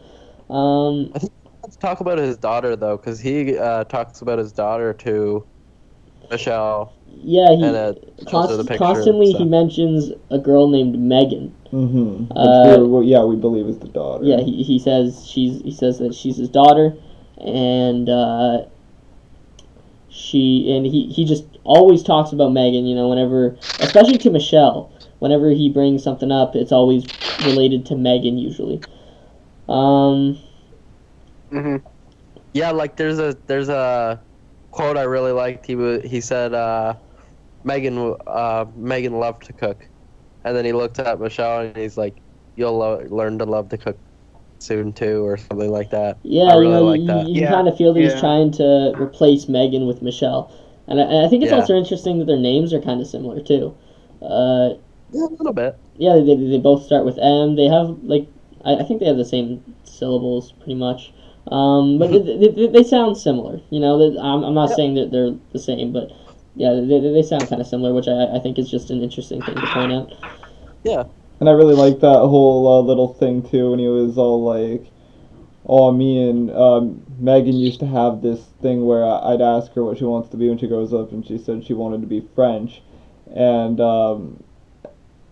Michelle really is into clothing and design and all that, and he gives Michelle like this shirt that he says Megan used to have, which is a shirt that's all about Paris or whatever, Je t'aime, like French, right? And that's a kind of cool little bridging the gap between them almost in a way. Yeah, that is really interesting. How he's like, these are Megan's clothes. You can wear these, because obviously she's not going to wear the same thing throughout all her time in the bunker, so she's going to have to wear Megan's clothes, and it's just another way of him, getting her to be more like Megan, and just symbolizing that he wants to replace her with Megan with her. To backtrack for a moment, actually, that she changes clothes and all that because she needs to shower, because he says, "Oh, there might be like a remote chance you got something on you when you got that close to the door," which I'm also going to take that moment to flashback to even earlier in the movie of something that we didn't really discuss. When he's all like, "Oh, you gotta use the bathroom, better go at some point," except the bathroom is in his room, so he doesn't want to leave her alone in there because he still doesn't fully trust that she's not going to do something crazy, and she's obviously super uncomfortable. She doesn't want to go in front of anyone, right? Yeah. And he's all like, "Oh, but we got a curtain here, and we'll be fine for that, right?" And she's all like, "Oh, blah blah blah," but it's really interesting because he says, "Oh, I'm not a pervert." So again, he's very genuinely seeming here like he's not thinking about her like that, which becomes even more obvious later on when they're playing another board game, right? Because this is a really intense scene too, by the way. It's that one, I forget the name of the board game, but they're using descriptive words and they have to try to figure out what it is. And one of them was really interesting because it was Emmett and his... Yeah, we'll talk about that later. Okay. Yeah, we'll get into that more when it. Yeah, that's shortly after it the gets point there. we're at, It helps build up the suspense of it all. and really, you know, a lot of the context for that scene is, you know, with knowing what happens, all that, it makes it more intense. So yeah, we'll talk about that soon. Okay, so yeah, they're playing all these board games and stuff, and yeah, she shows Michelle a picture of Megan, and says, "Oh yeah, this is my daughter," and he mentions that they were really close until her mom turned Megan against Howard, and they took off to Chicago, and Michelle says, "Oh, you don't know for a fact that she's gone," and Howard just kind of ignores it. Yeah, he just, anyways, like blah blah blah, and so I think that's I can't really remember what I was gonna say, but yeah, so that's that scene. I think it's basically like the air purifying scene when they realize something's going wrong with the air purifier. Yeah, okay, so they're sitting there watching some movies and stuff. Oh yeah, I really like it how it's Emmett and Michelle watching movies. Howard's not there. He's in his room. And Emmett's talking about how Howard used to be somebody with did stuff with satellites. He said he used to be in the Navy. He did stuff with satellites. He's this basically super smart, experienced guy from what we can understand. and then he starts talking about his theories, and I like he mentions he says, "Have you ever heard? Has Howard ever told you his theory about mutant worms mutant space worms or whatever?" Space worms. Yeah. And I really like how at the end the alien that's on the ground chasing her, it looks like a worm. Yeah, basically it's exactly like that. I think that's really funny how Howard's theories of mutant space worms seems to be true. So yeah, I thought that was pretty neat, especially on second viewing. I appreciated that a little bit more. So yeah, and then lights start flickering, and Howard comes out and he says, "Oh, that's not good." They go to get to the air control place for the air filter, and the latch is locked, so Michelle has to climb through the vents to get to the thing to deactivate and reactivate the ventilation system. And so she starts crawling through the vents, and she gets up there to the ventilation thing, turns it off, turns it back on. All that works out well, and then she looks over and she sees some glass like a window skylight, on the roof. Yeah, a skylight, and a ladder leading to it. And she goes up it, starts looking at the sky. It's a hatch to get out, but there's a little lock on it, like just a key lock, nothing insane. And so she notices that there's something scratched into the side there, and she moves the cover away, and under the cover is scratched "Help" from the inside of the glass, and there's blood near the end of the P, and she's like, "Uh-oh, that's not good."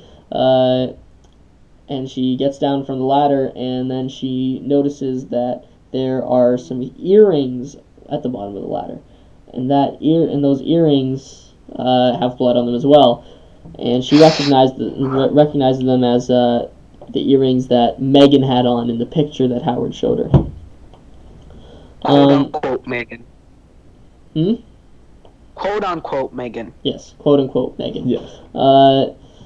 So she goes back down. She starts talking to Emmett and says, "I think she did something. That Howard did something horrible to Megan." And he's like, "What are you talking about?" She says, "Come with me." Shows him the earrings, and then she shows him the picture of Megan.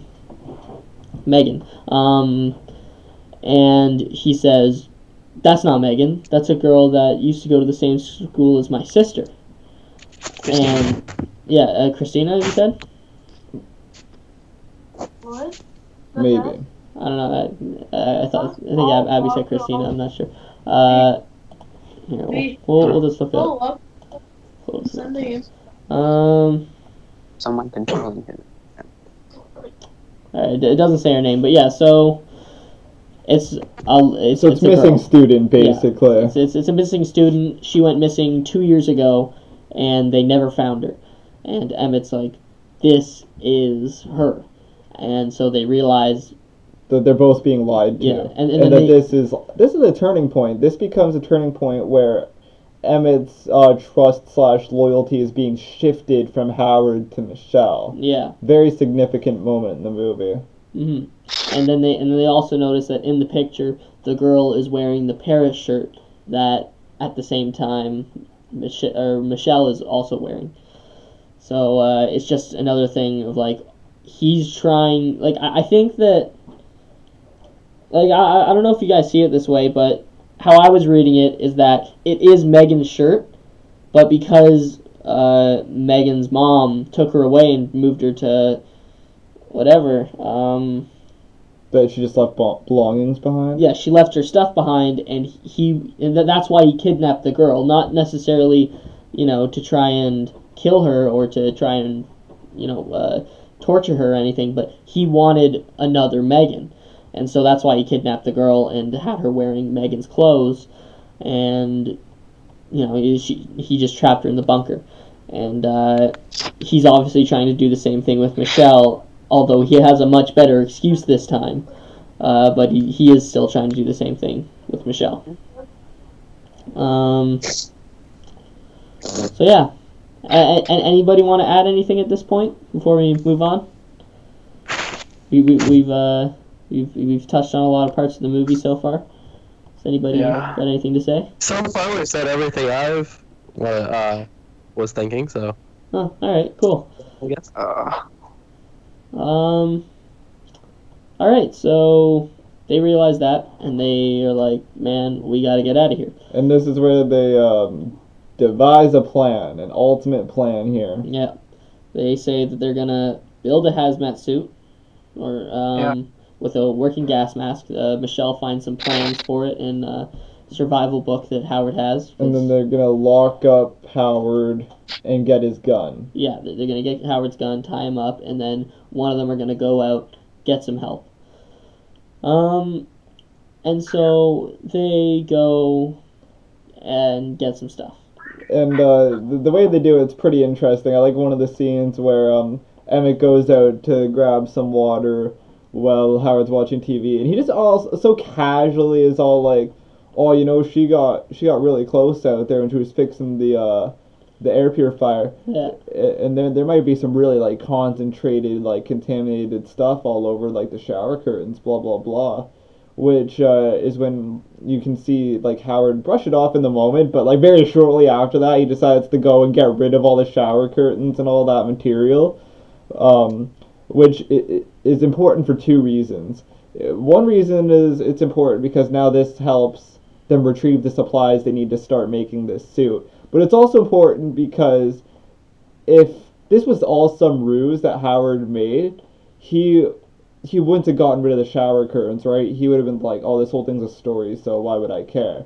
But he himself obviously must believe that there's something dangerous out there, or he wouldn't go to that effort. Yeah, I really thought it was interesting when we were sitting here watching and you said, "Oh, okay, so he believes it. Like, even if it is fake, he believes it." And I was like, yeah, I didn't really think about it that way, because at that point I believed it too. I was like, obviously there's something going on out there, that girl. But I thought it was really interesting how, you still had that little bit of doubt in your mind. I'm actually really glad you said that, because that's basically the way I felt too, because I thought, Howard set this whole thing up so that he could keep the two of them down there with him. And as soon as this happened, when he started tearing down the curtain, I was like, okay, it's real. This is actually a thing. So. Yeah, right. He must like genuinely believe it. Yeah, exactly. I guess I'm just too trusting for this world. But yeah, so yeah, very interesting scene, very good scene. I liked it. Yeah. All right, so I think this might be leading us to the.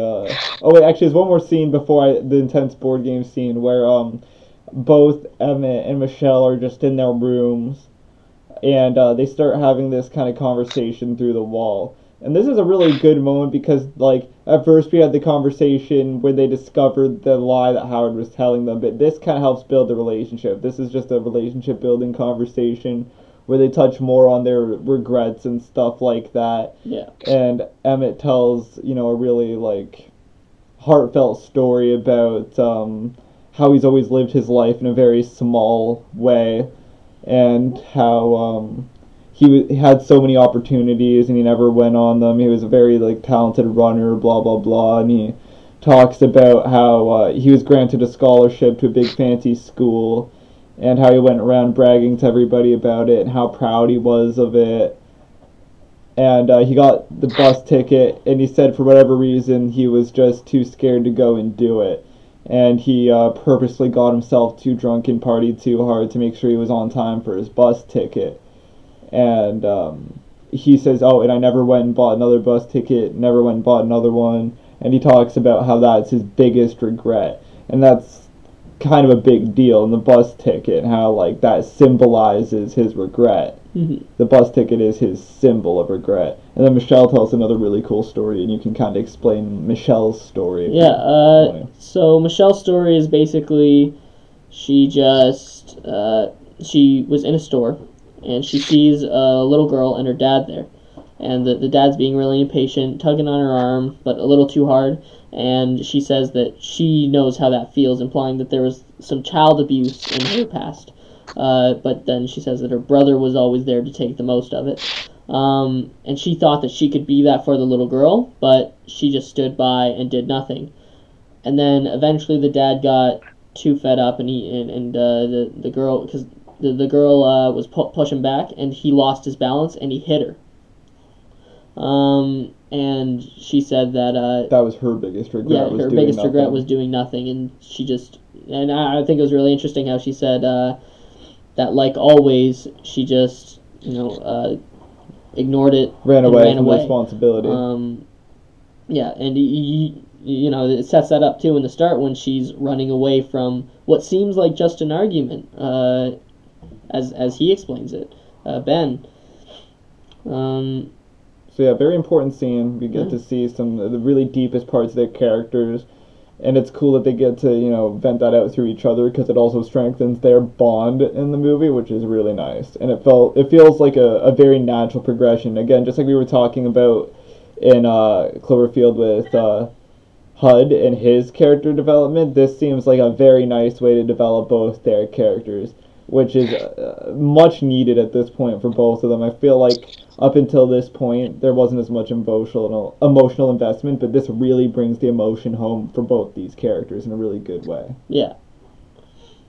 All right. I think that takes us to the intense scene. Yeah, this is the board game scene. All right, so they open it up.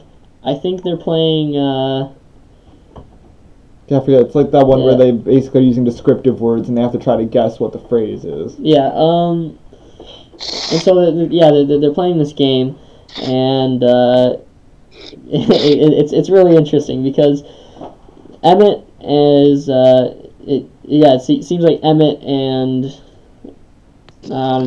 okay, so Emmett and Howard are playing, and Emmett asks says gets a card, says to Howard, small and tiny. Yeah, it's tiny, and Howard quite quickly gets little. He gets little.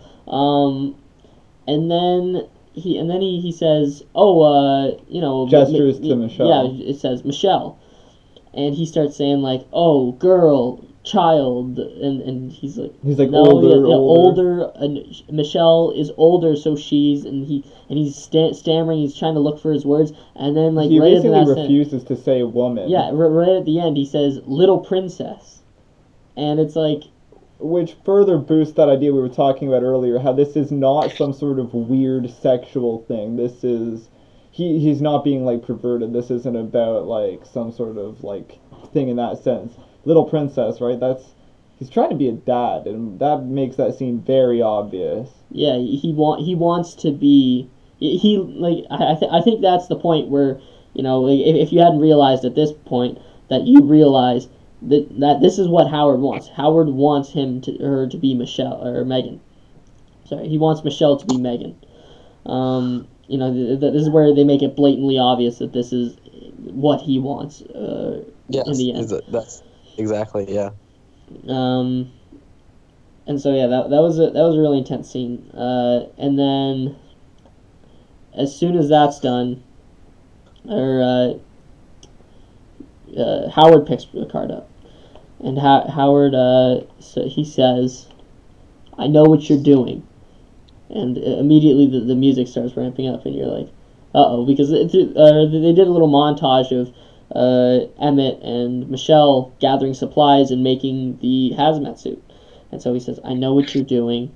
I'm always watching. I go wherever I I want. go wherever I want." And Emmett's like, No. And Emmett's not entirely getting it at first. He's basically starting along lines, "Oh, like, calm down," or "I don't know what you're talking about." Yeah, he's starting to freak out, and Michelle sees that, and he's not taking. He thinks that Howard found them out, and he's like, "I know when you're sleeping, blah blah blah." And Howard has like a very like stern voice to him too. He seems like he's being quite serious, yeah, which he's getting really into it. Yeah. And Michelle, you know, Emmett seems like he's about to break, and Michelle immediately just screams out, "Santa Claus!" And he's like, "Yeah, good job, Michelle, but I get that point because it was supposed to be Emmett's turn." Yeah, right. And so, yeah, it kind of plants that seed where it's like, does he know? You Yeah, know, what like, was that? He was getting really intense, so, like, what's going on? And so Michelle's sitting in her room, she's doing some stuff, working on the suit, and she hears footsteps as she calls out to Emmett, doesn't respond, so she hides the suit. And she gets away with it that time. Yeah, she gets away with it. So she hides the suit under her bed, and Howard says, "Hey, I need to talk to you, or I need your help with something." And then they walk out. Emmett's sitting there in the kitchen or something. He says, "Hey, come here for a second."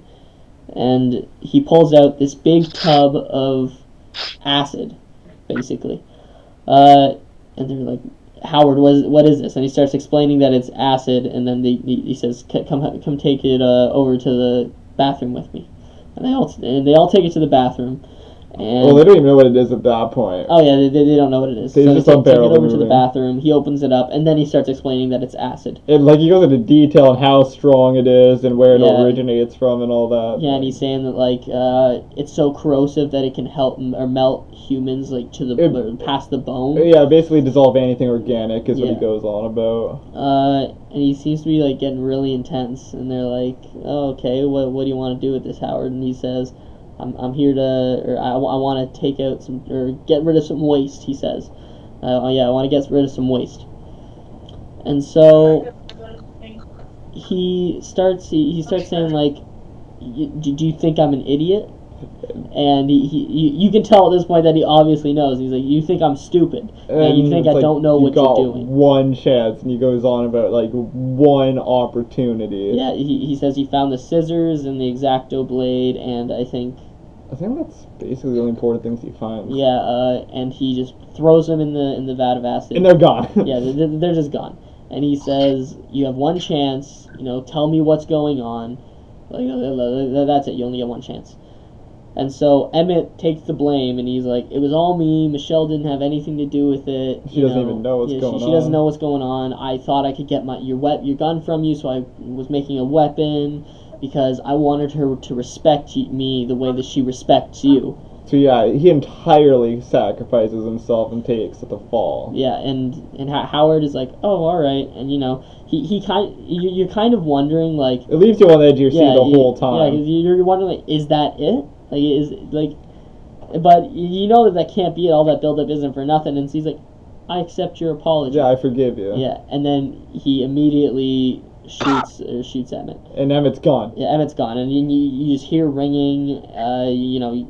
Everything's just out of focus. And Michelle's like there's like collapses into the corner, and Howard comes over and he's like, "No, it's okay. He had a weapon. He was trying to hurt us." Yeah, basically like, "Oh, I saved us." Yeah, it's okay. He's gone now. And then he says, "This is the way things were always supposed to be. He's gone. It's okay." Which was a really cool scene. I mean, like, I was super paying attention, and I feel like a lot of people probably knew it was coming, but like, there's probably a decent amount of people also who didn't see that coming, who didn't expect that snap, sudden death, right? Like, I forgive you, bang, like, that worked really well as a climactic pop in the movie. It was super well done.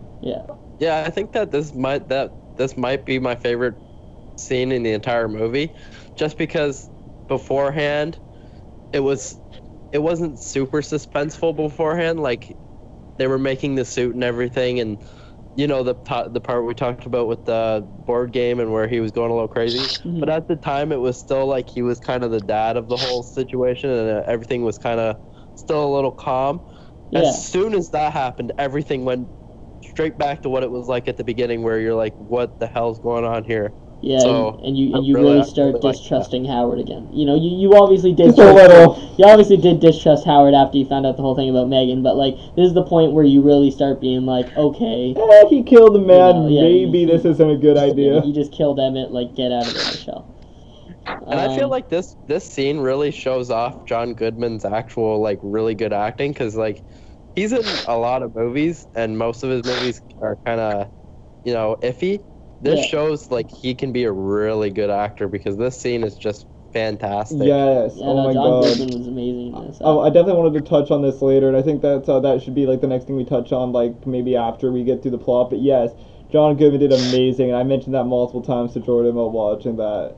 Phenomenal to see him take role as a villain. It worked so well. Yeah.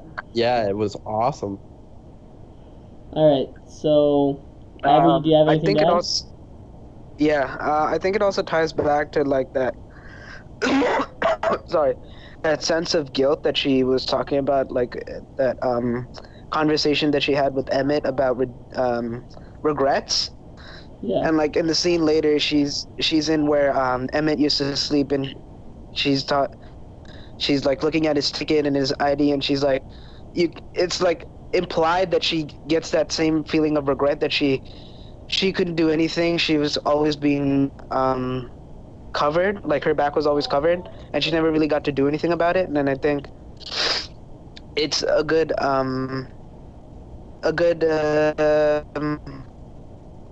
what's the word? It's a great job that the director captured that. Yeah, that was really cool. I like that you pointed out that, Abby. Yeah, I also think that was a great point. Yeah, it's really bringing back that sense of regret that she had for not helping out the little girl. You know, this time it's on a much bigger scale because you just killed Emmett. But, you know... and I love that the bus ticket stays relevant, because I love that it's a symbol. Yeah. It's a good symbol of Emmett and a symbol of regret all in the same time. Mm-hmm. Works super well. Yeah, it was really good. Is that it, or are we moving on now? Or anybody have anything else to say? I guess so, yeah. Yeah? Alright, so... Now we're ramping up. Now we're coming mad to the end. This is the end. So... She plays along with him for a little bit. Yeah, since she just, like, you know, saw him die. Yeah, she is immediately like, okay, I gotta get out of here immediately. And so she's stressing out a lot, but you know, she's still playing along with him, like Sage said, because he still doesn't know about the suit. He still has no idea that's going on. So she plays along a little bit. You know, they have this really awkward scene with ice cream and dinner and all that. And once again, he compares her to Michelle. He says, "Oh yeah, we're gonna have ice cream before dinner." And here, I like how he says, "I got you a bowl." Megan always liked her ice cream in a bowl. You know, she thought the cone was too messy. And it's just another way of just showing, like, yes, this is what he wants. You know, he wants. They confirm Megan that a lot, back. yeah. So, yeah, I like that. And then it shows Michelle finishing up the suit, and then Howard comes Coming in. through again. Yeah, and she hides the Panic, suit yeah. under the bed, but the mask in the vent because she doesn't want to crush the Yeah, mask. the mask won't fit under the bed. And so she hides it in the vent and does all that right before he gets in. And they're talking, and he's like, okay, it's dinner, come on up. And he goes to leave, and a screw falls out of the vent.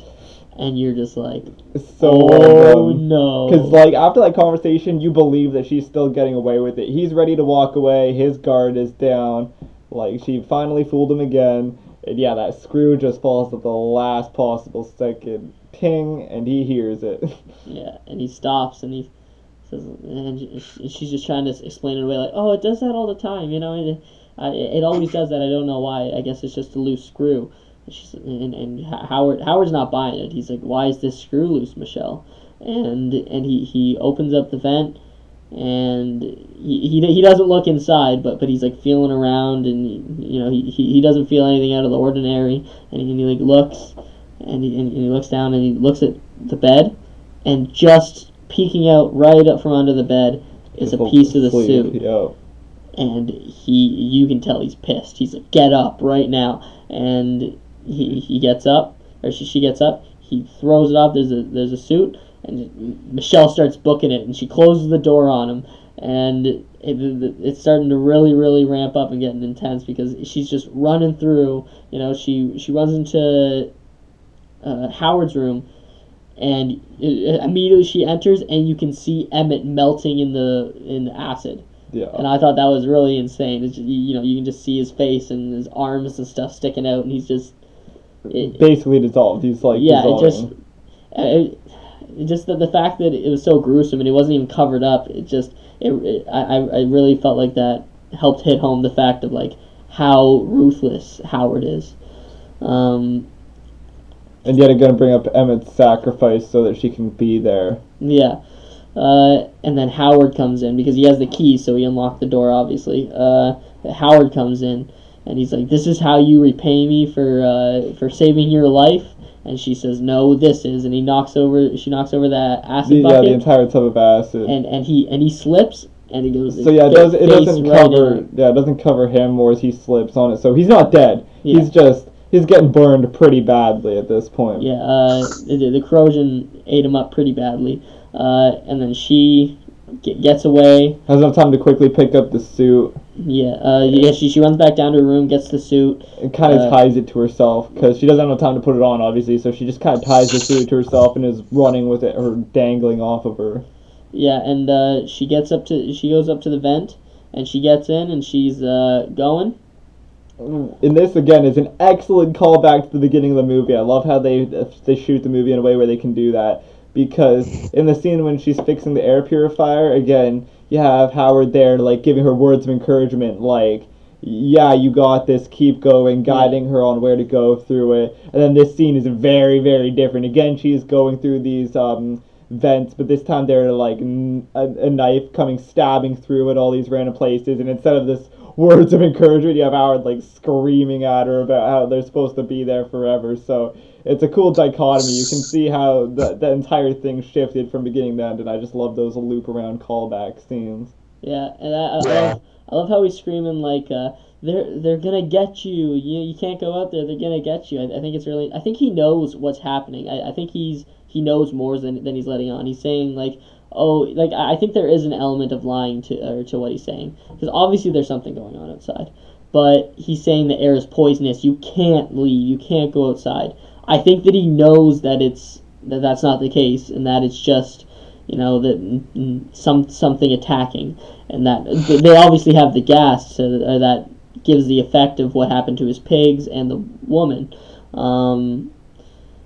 but it's not like the air is contaminated or anything, and I think he knows that. So because he's screaming, they're gonna get you. You can't stay with me. You can't leave. Mm-hmm. Yeah, but she gets out. She has the suit on, and she leaves. She gets the little spray can of cold stuff or whatever, and sprays the little lock on the door. Once again, the callback to Howard's story with his commanding officer in the navy.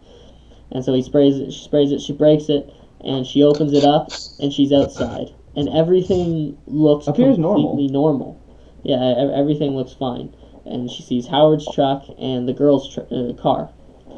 And she immediately goes and she tries to get into Howard's truck. And her suit rips. And she starts freaking out because as far as she knows, she could be dying now. She's dead. So she tapes up the suit and she's like freaking out. She's like, I just killed myself basically. And she's sitting there, just eyes are closed. She's regretting it so much. She looks up. And then she looks up and she sees birds flying. And she's like, what? How are they? And so she just takes off her mask. And the audio effect is really cool there because, again, we have this prolonged silent scene as she's leaving and all this stuff building up. And then as soon as you hear the air release of the mask come off, you can actually hear the birds and the wind and the insects. It just sounds like a beautiful day. And I just love that little effect there that you hear with the audio, and it's like, oh wow, what a change. Yeah, it's a really good juxtaposition. Wait a second, Abby's calling me. Hello?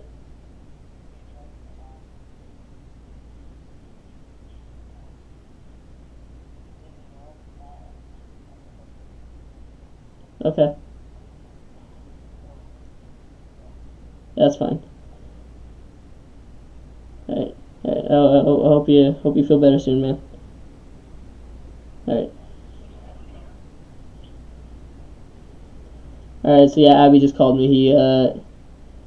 He left the stream. He said he feels like he's gonna be sick, so he's he's gone, but yeah, feel better soon, man. Yeah.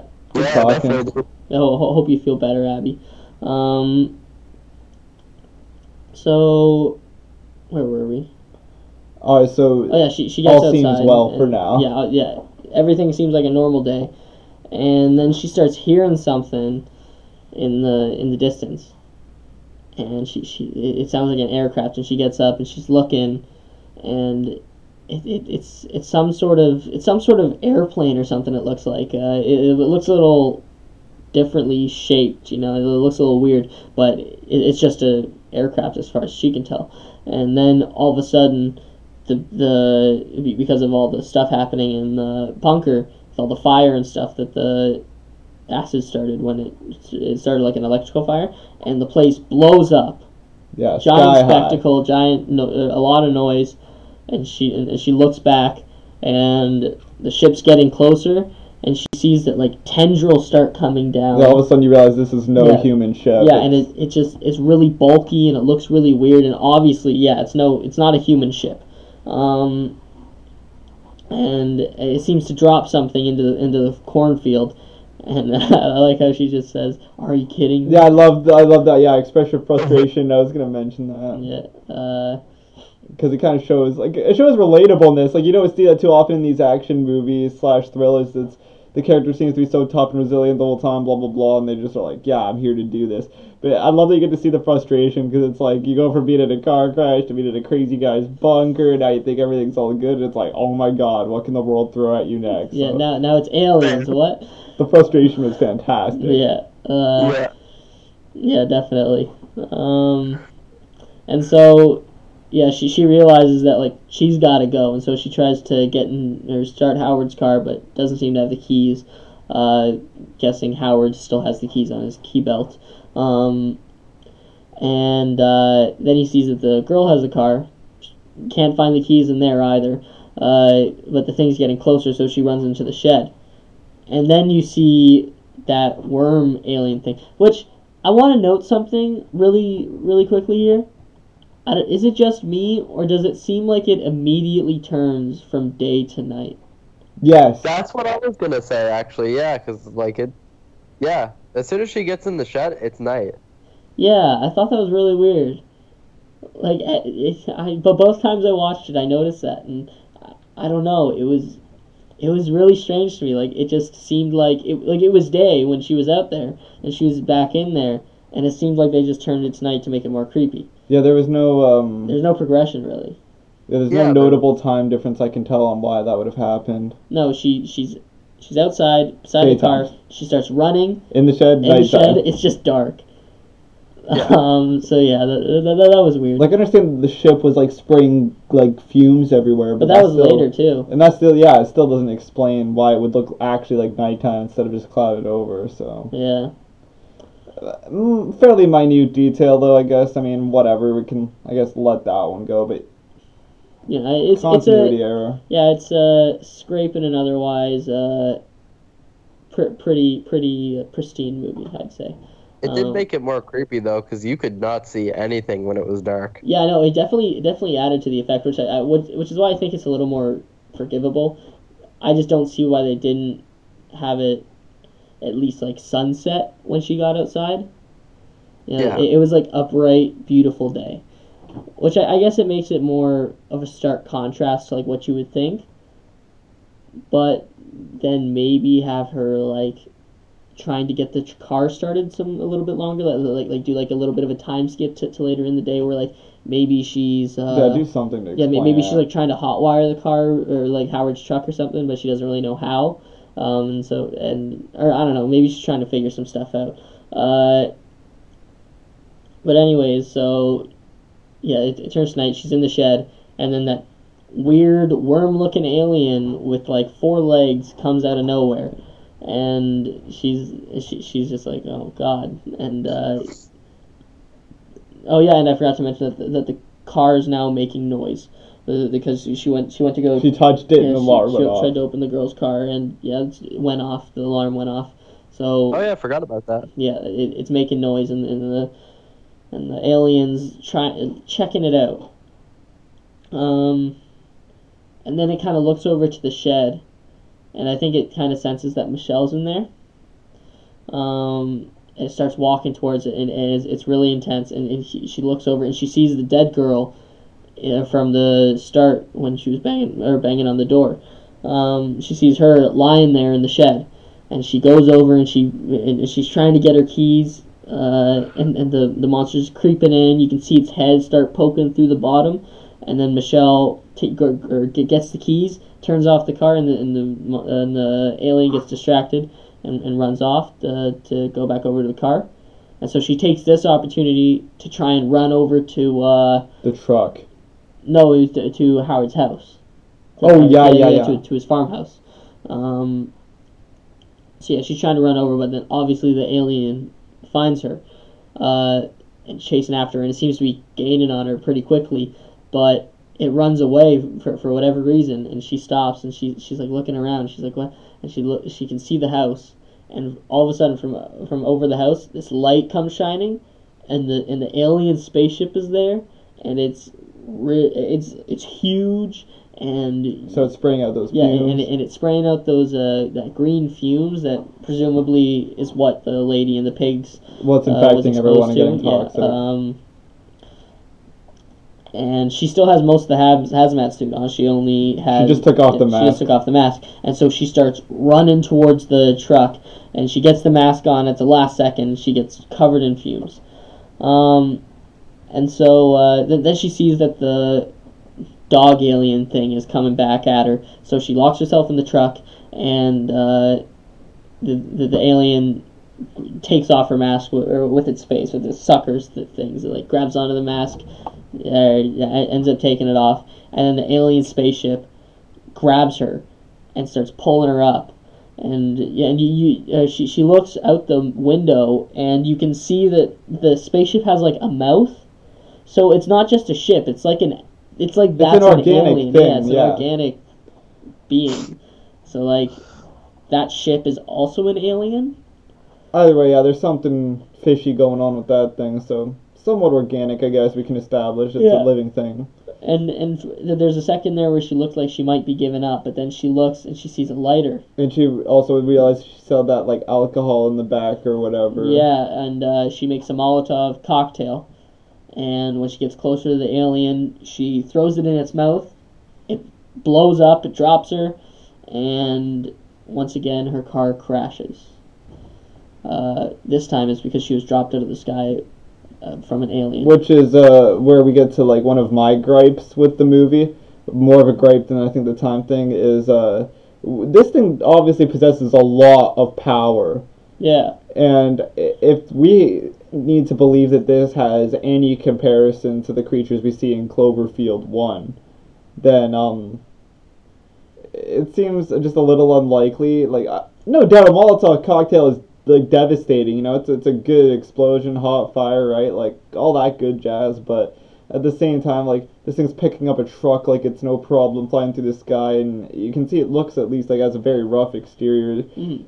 I could understand perhaps dropping her, but I just don't see it being stunned as hard as it was from the Molotov Yeah, it cocktail. seems to be dead. Yeah.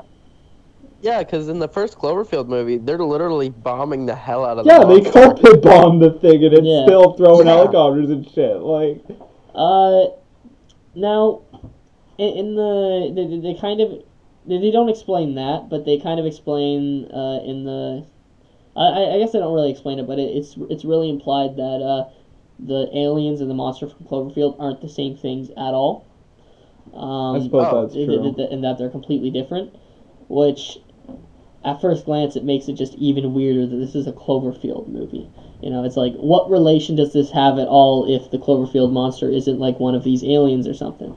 But It's just a movie. yeah, but yeah, so I'll get into that after. We're getting up on the 2 hour mark, but that's okay. We still got time. Nice. So yeah, it drops her, and she ends up gaining consciousness, and she realizes she still has the keys from the lady, so she walks over to the car, opens up the car, it starts up, and she just starts driving off. And she turns on, and she hears something coming from the radio, so she starts like playing with it, and she gets on a channel where they're talking about The dangers of what's going on. Yeah, where to go to be safe. yeah, they're talking about the safe house in that one place, like Fort something or something like that. Yeah, which is it's like up north or whatever. I Yeah, forget yeah, where. it's up north, and they're saying that it's a safe shelter, and that if you need to be protected from the aliens, then go there. Yeah, it's like a military guarded safe zone. Yeah, and then they start, and then another broadcast comes on and starts talking about, oh, if you have any medical experience, if Or you have combat any experience. combat experience, then come to this place Houston. because we really, really need help. You know, we're winning. Yeah, they say but- that they're like yeah, winning the fight yeah. against these creatures. but they still need help, and that they need any help that they can get. So she has that so- like profound yes, moment. She stops the car. yeah, Michelle stops the car. She sees the sign heading for the Fort Place, and that's the direction she's looking. But she sees on the sign that Houston's just to turn away, and you can see it. She gets that look on her face where she's like, I'm not gonna stand by this time. I'm gonna live up to what I want to do. You know, I'm gonna do this for Emmett. I'm gonna do this for the girl. I'm gonna go and help save the world. I couldn't save them, but I can save the world. And so, you said that.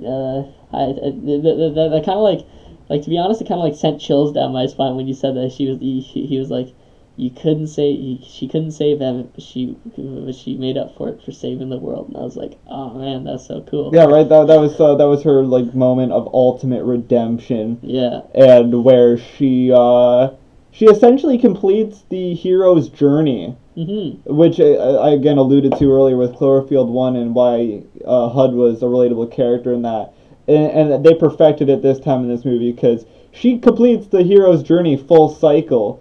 I think that if you looked hard enough, I think you could probably find every single stage of the hero's journey in Michelle. Very well done and a beautiful ending. And again, they also mention Emmett's bus ticket. There's a quick flash of that, which that symbol again shows like that regret and the sadness of the past, but she's changing the future. Beautiful. Loved it. Yeah. One of the best endings to a movie. Yeah, that's why it surprises me when I've heard from multiple people that they hated the ending, and I don't know. I can kind of get how it's jarring to go from all this suspenseful, like really personal story to giant alien ship.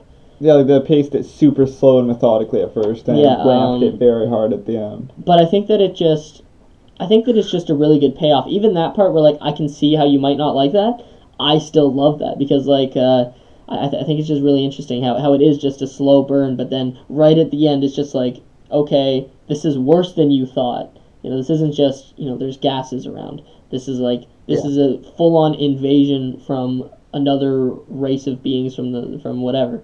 Or like at first it even seems like everything's better than they thought, but it is worse because all these aliens. It's not passive. It's aggressive. If they stayed in that bunker, and the aliens won, then they would have been found eventually. Another thing I'd like to note is a very big difference between the first Cloverfield and this one, which comes down to the relatableness / hero's journey again. I'm sorry if I bring that up too much, but that's one of my favorite talking points when it comes to movies. And where there was a big flaw in the first one, because they had so many opportunities to join the military and leave and go to safety. And during that movie, there's no real big thing of like you want to see these characters go out there and fight. There's nothing that draws you in like that.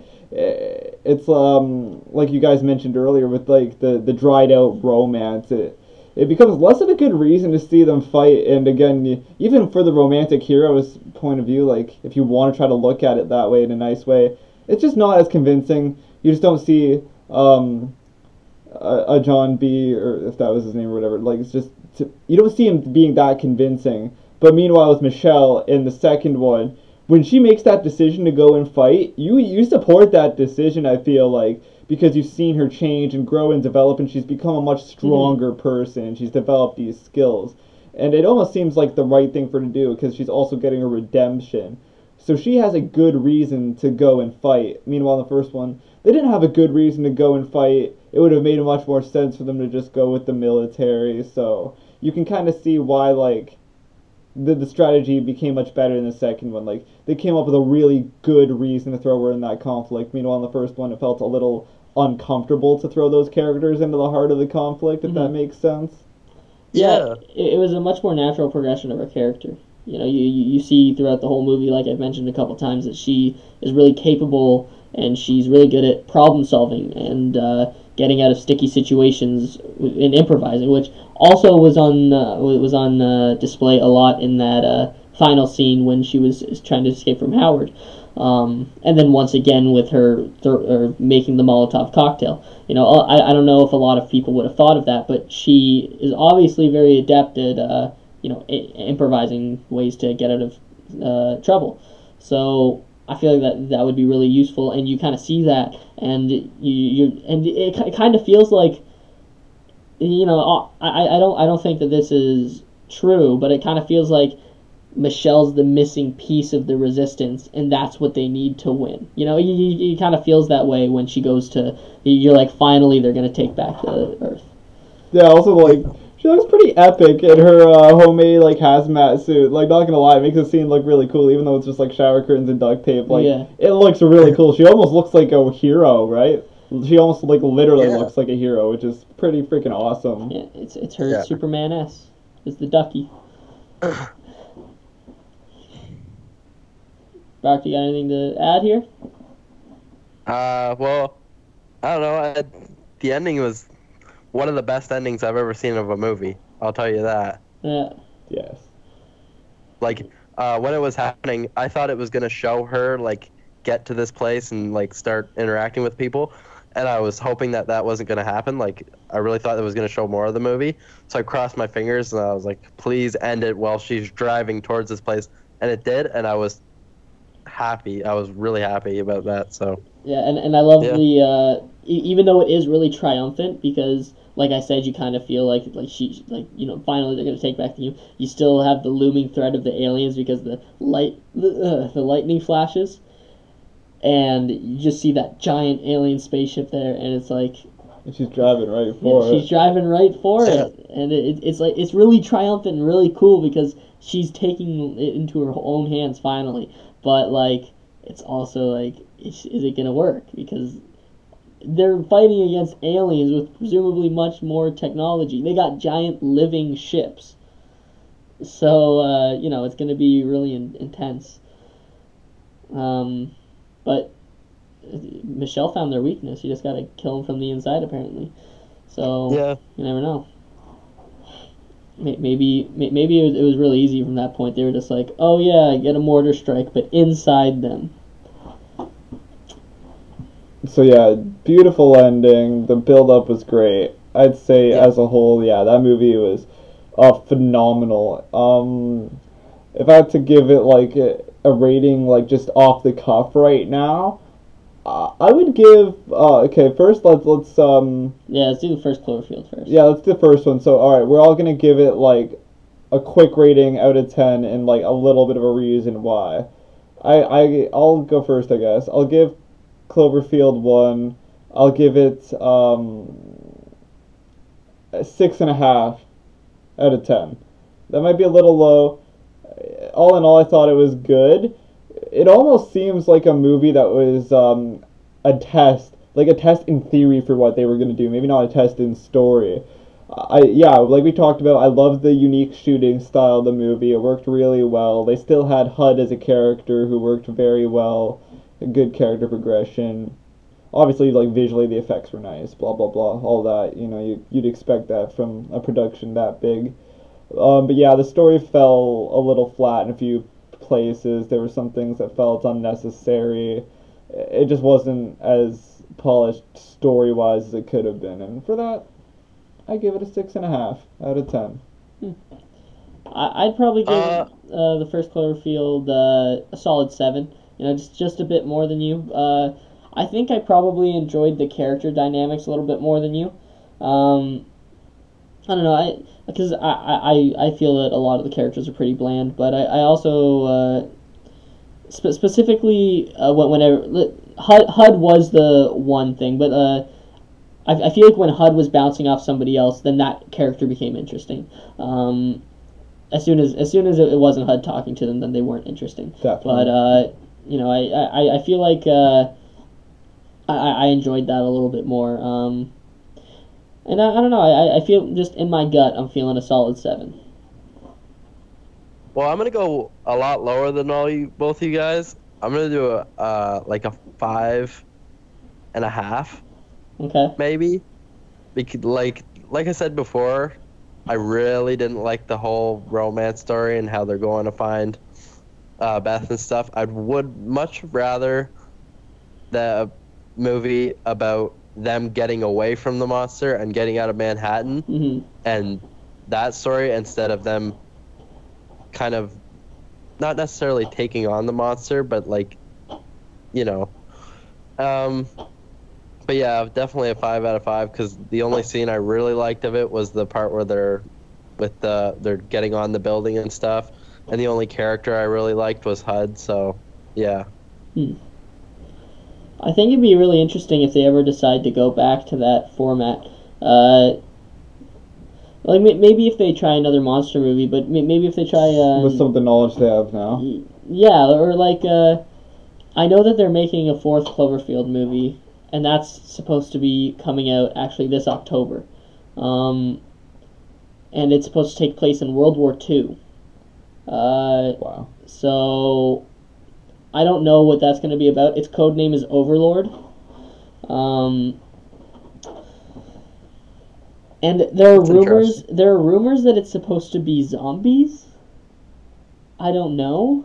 Ripping off Call of Duty? Yeah, I don't know. But I feel like I don't think that would work because they didn't really have cameras back then, like it was in the 1930s or something like that, 1940s. But you know, if they were to ever go back to that handheld style, maybe if they were to mix that with some of the things from 10 Cloverfield Lane, I think it'd be a lot more interesting and like, you know, just try and focus on the more personal stories, which like I think that the love story would have worked if they built up the characters more. I don't think that that's inherently what's wrong with it. I think that the characters are what's wrong with it. So if they took another shot at it and actually did it right, I think that it could be like a movie on par with 10 Cloverfield Lane. Yeah. And I'm the only one that watched Cloverfield Paradox, right?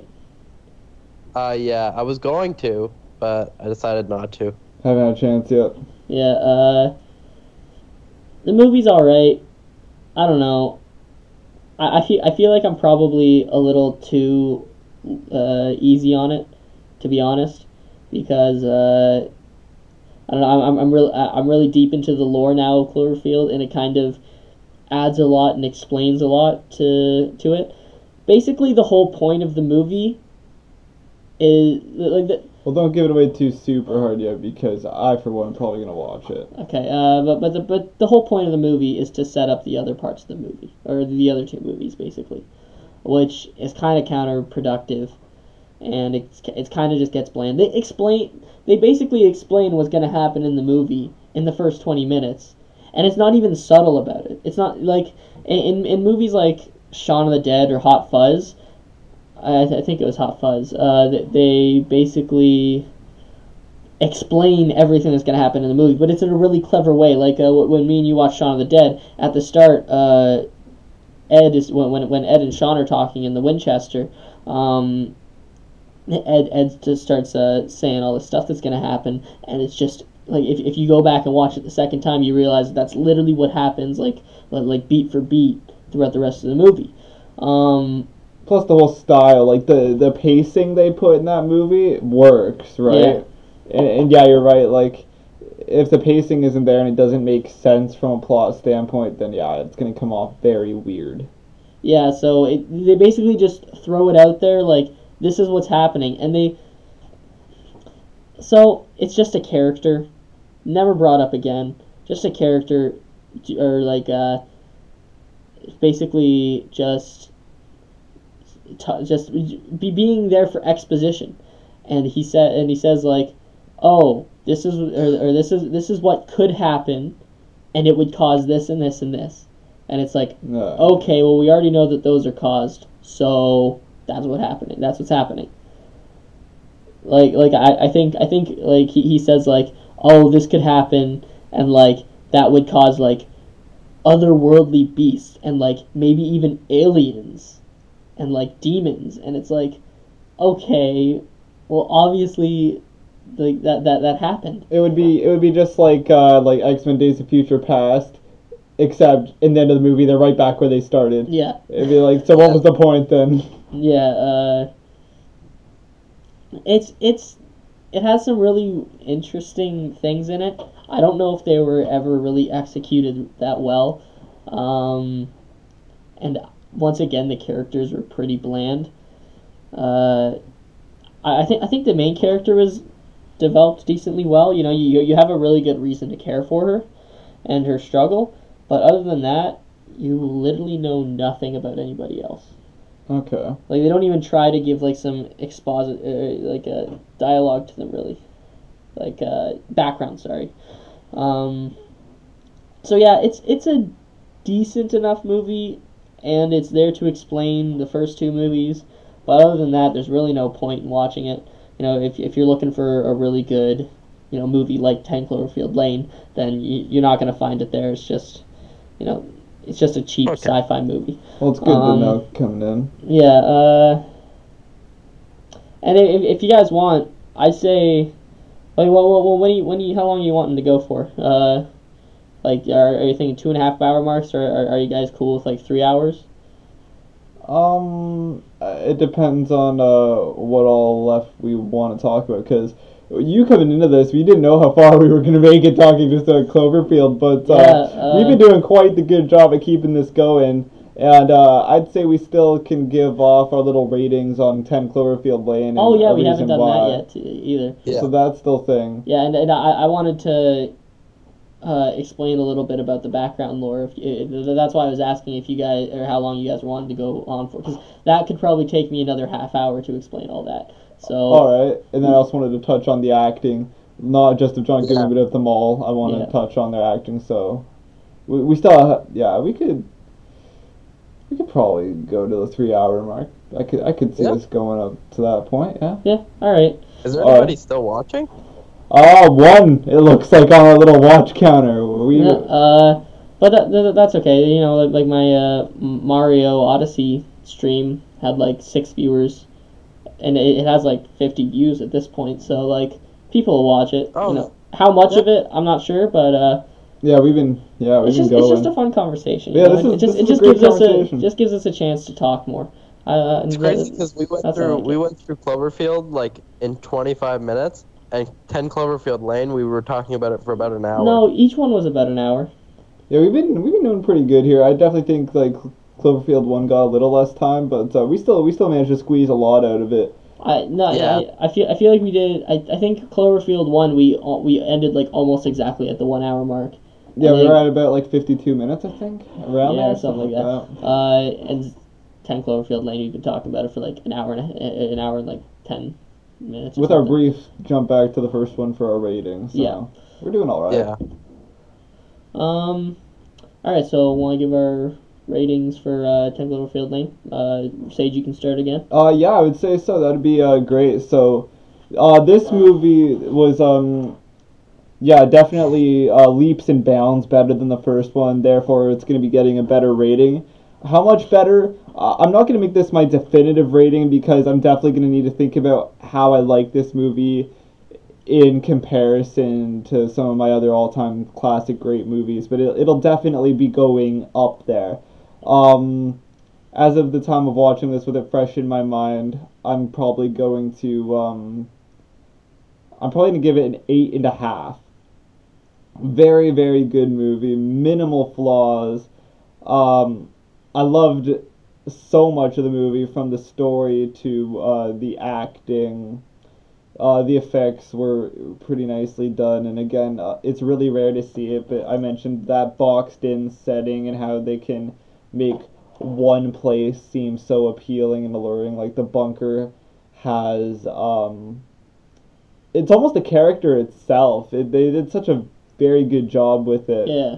The shooting of it was good. Like I said, I like that scene in the beginning when she's waking up, and they almost want you to believe it's a hospital, and they're panning out, and it gets creepier and creepier, and then, yeah, they do so many good things, and they do it right so well in this movie. It's a great example of what a drama thriller type movie should be.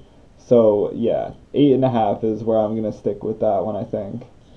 Alrighty. Well, if you're gonna go 8.5, I'm probably gonna go.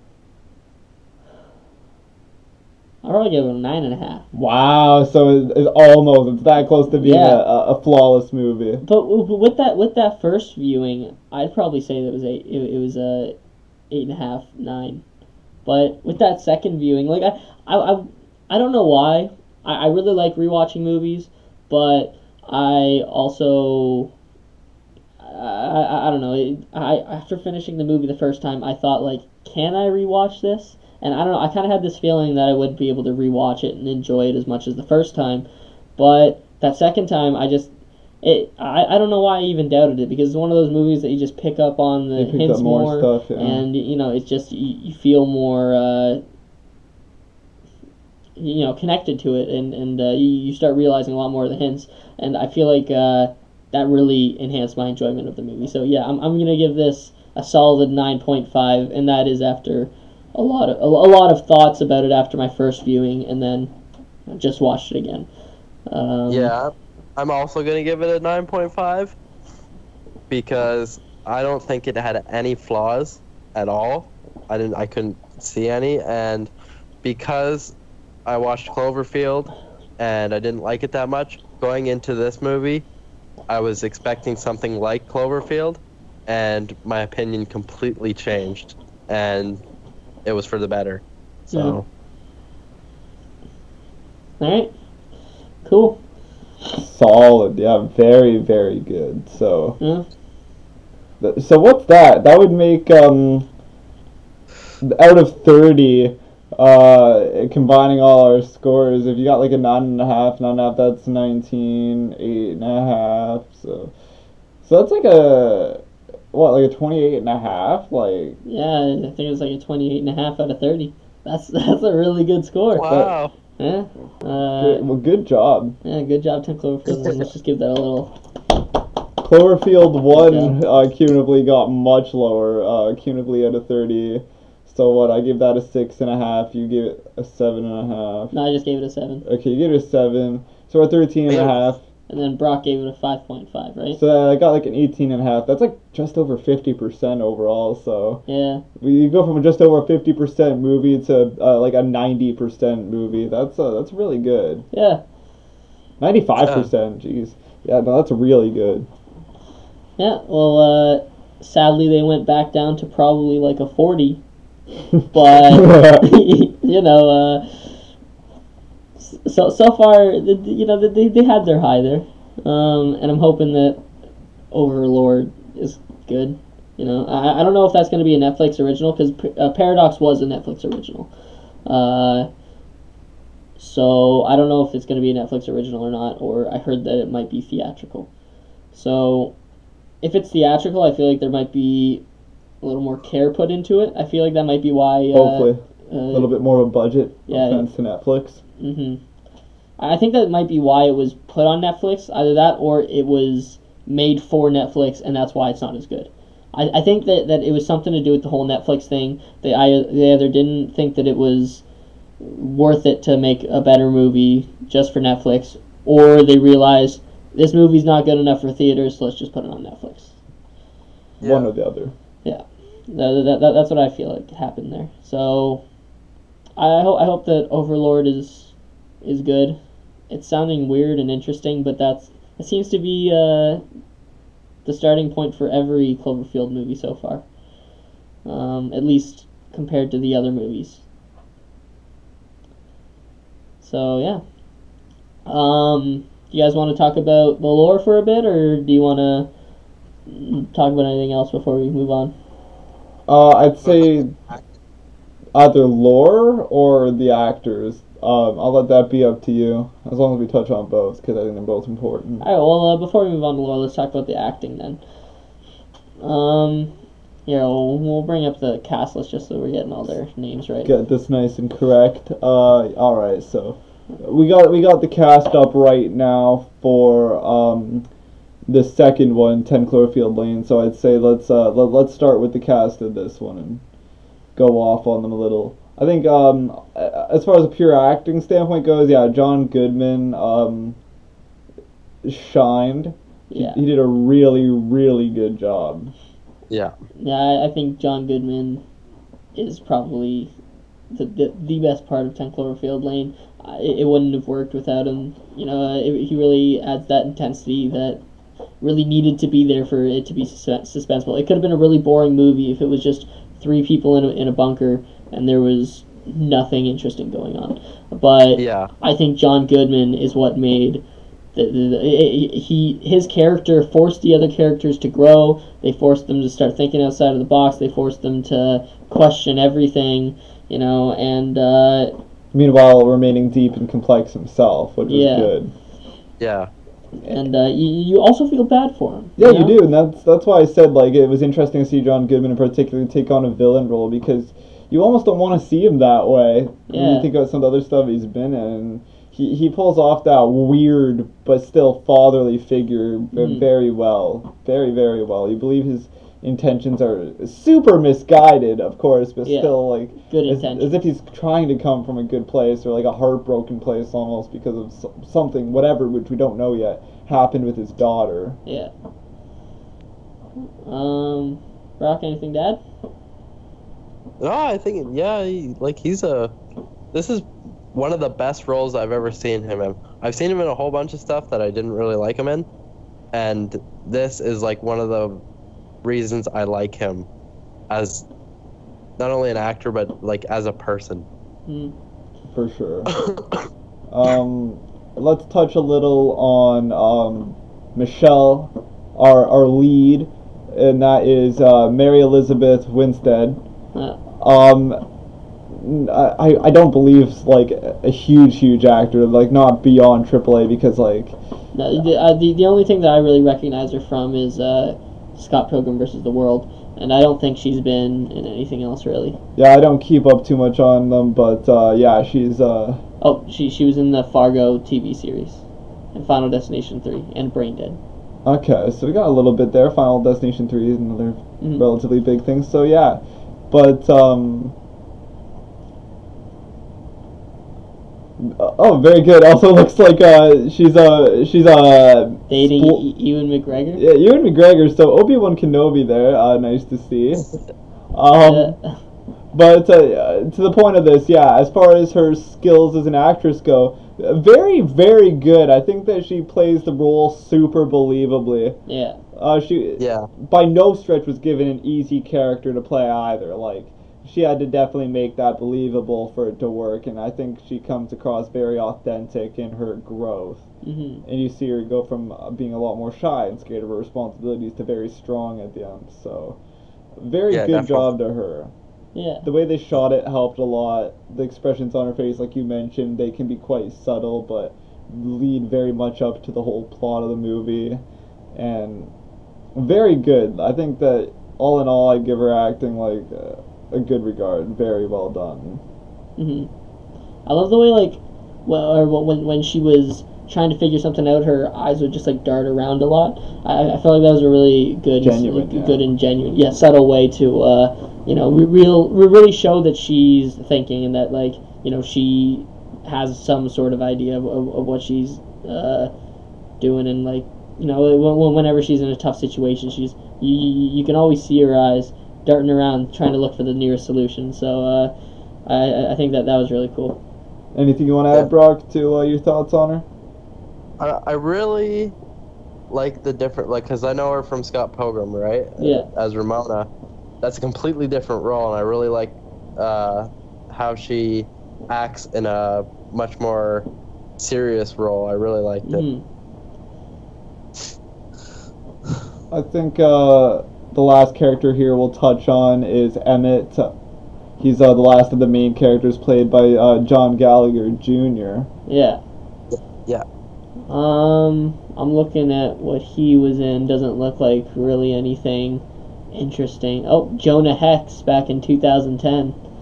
She was in that. He was in that, but doesn't seem like. Other than that, yeah, it's much smaller big productions and stuff like that. But so he was again not given by any stretch an easy character to play. He came across, I think, exactly the way he was supposed to come across. You know, he seemed like a genuinely nice guy. Yeah, but also kind of naive to the point where, like, he wholeheartedly believes in everything Howard is saying.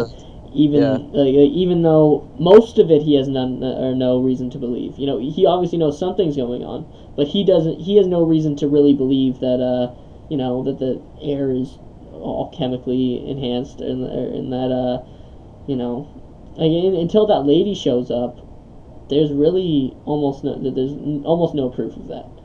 So he's got the naivete down right as well, and that really adds to his character when he kind of gets over that and is like, okay, we need to. He stops trusting Howard so much, and he becomes a little more skeptical of everything that he says. His development, was very good.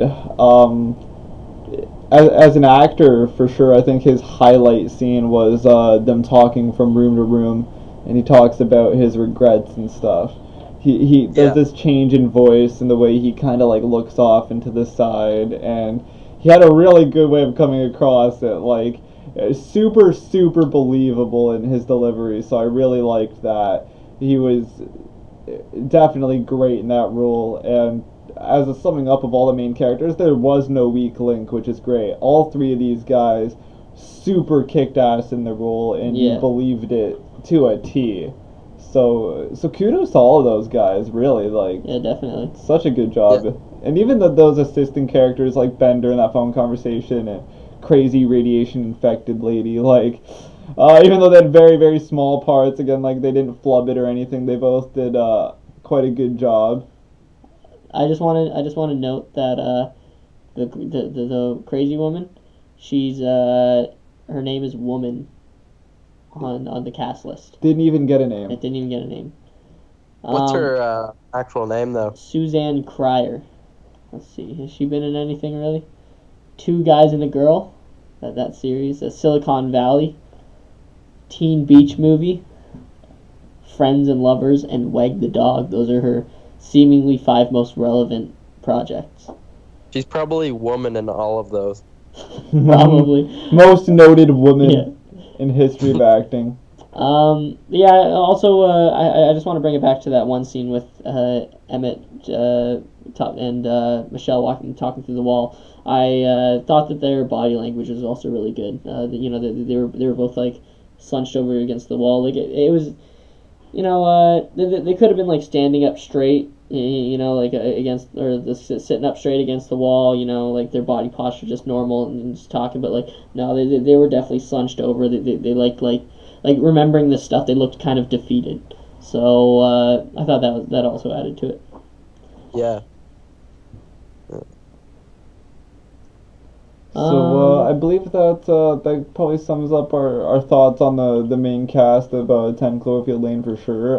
Does anyone else have anything else they want to mention about any of the actors?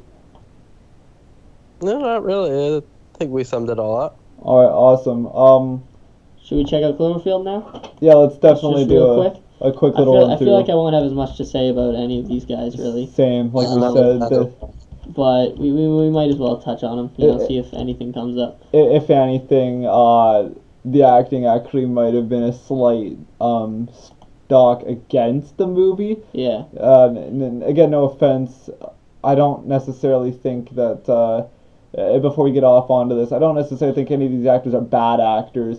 More so as the writing and chemistry just didn't quite work. And Yeah. not gonna take a knock off these actors as if they were bad or anything. Mm-hmm.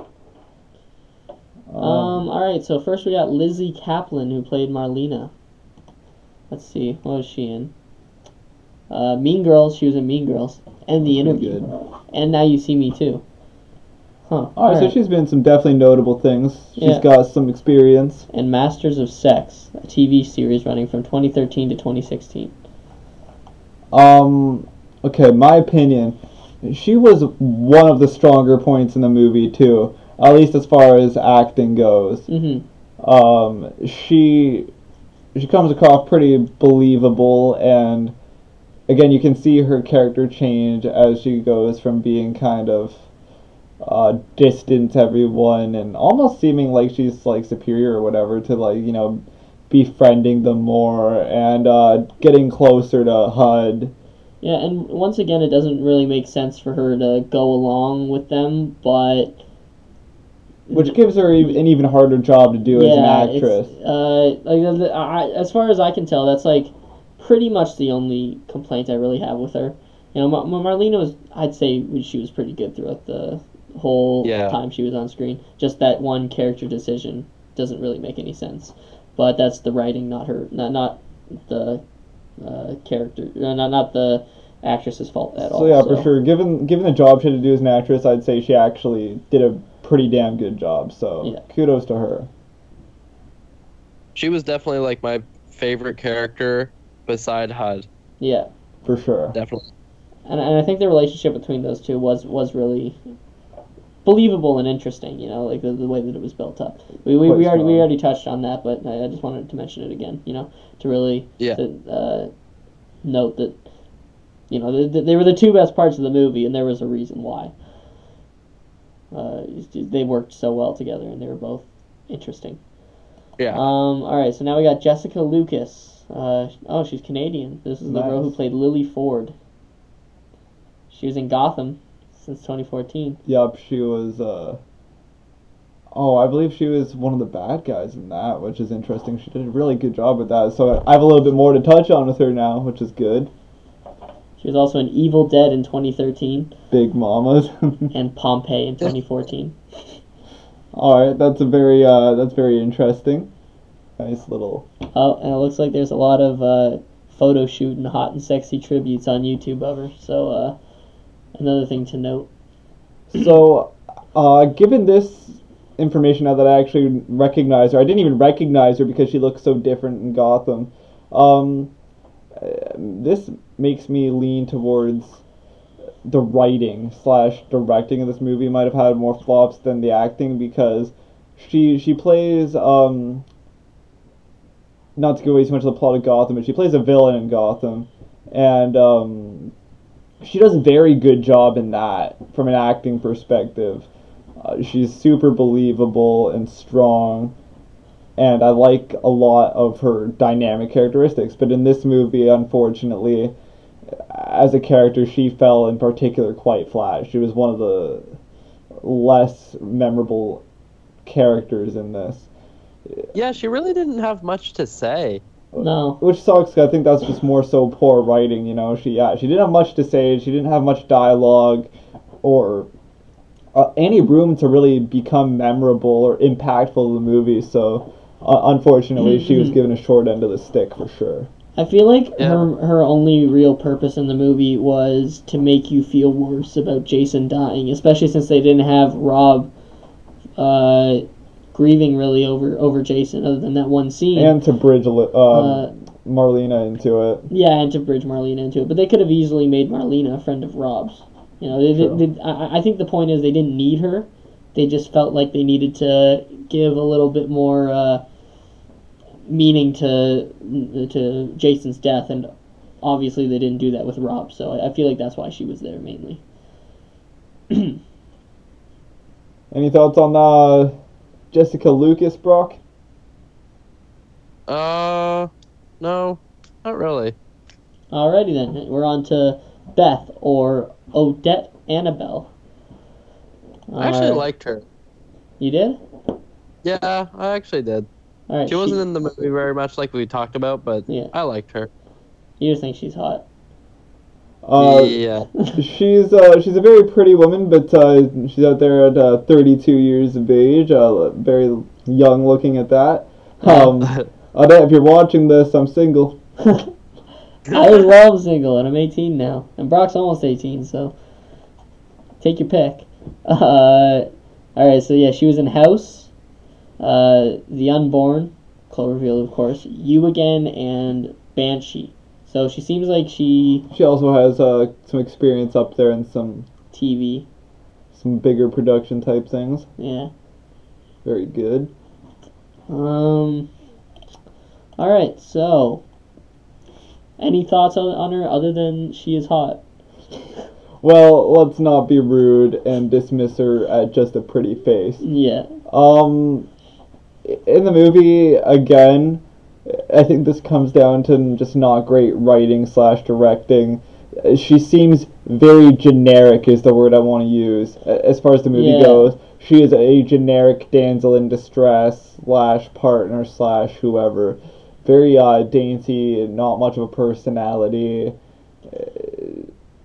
and just a little weak as a focal point, which sucks because she's supposed to be a very focal point-esque character, and I realize they're also maybe trying to give a little mystery to her, and that's why there's not too much dialogue with her, but I just don't think it came across the way the directors were envisioning it, which sucks because, again, and this isn't just to say, oh, she's pretty or whatever, but she has a very expressive face, which really helps with that style of shooting. It makes it seem more believable, you know?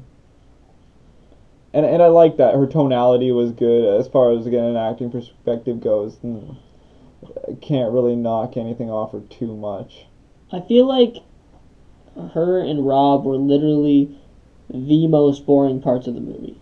Agreed. Which sucks because they're the main focal point. Yeah. She's the main objective. He's the main character, and they're just like Sage said, they're just generic. Rob is a one-note character who, even in the face of his brother dying and this giant monster attacking, he just wants to get the girl. That's all he wants. And they try to add a little bit more complexity to him with his thing about the job, but he just wants to get with Beth. That's his whole motivation in the movie. He doesn't go through any arc really. He wants to get with Beth, and then he finds Beth. That's his whole arc. And I feel like, especially because he's the main character, I think that makes him the worst character in the movie. If he was just a side character like Lily, then I'd say that's excusable. But he's the main character. He should be a lot more interesting than that. I don't know. I feel like these two were easily the worst parts of the movie for me, at least. Yeah, I'd have to agree with that. And I guess that's a. Before we segue on to our next character, Brock, any more thoughts on Odette? Yeah, I agree with you. I agree with you guys. Like, you know, they were really boring. Like, you know, they Hud and even Marlena and not much Lily, but you know, they literally made the movie not hard to watch, but I don't know. It's really hard to explain. Yeah, they were the only things really keeping you invested. You know, like Yeah. the things that that the movie makers wanted you to be invested about didn't invest you. Yeah, they fell flat, yeah. unfortunately. Exactly. Yeah, and it's weird because the side characters are the people who are the reason you're watching. Yeah, I'd rather watch an entire movie of Hud Based on, Hud just and Marlena. walking around with a camera than watch Rob try to get to Beth. Yeah, exactly. And I believe that moves us on to Jason. A.K.A. Mike Vogel, which I actually recognize this guy. He played Barbie in Under the Dome, yeah. I used to watch that show. I didn't watch the last season, but I watched the other. I think it went on for 4 seasons. Or 3. It only went on for 2 years, but I think it went on for 3 seasons. Yeah, I only watched the first 2, but yeah, I recognized him immediately. I was like, hey, that's Barbie. And then he was also in Bates Motel. Yeah, which I was about to say, I think that's where I recognized him from.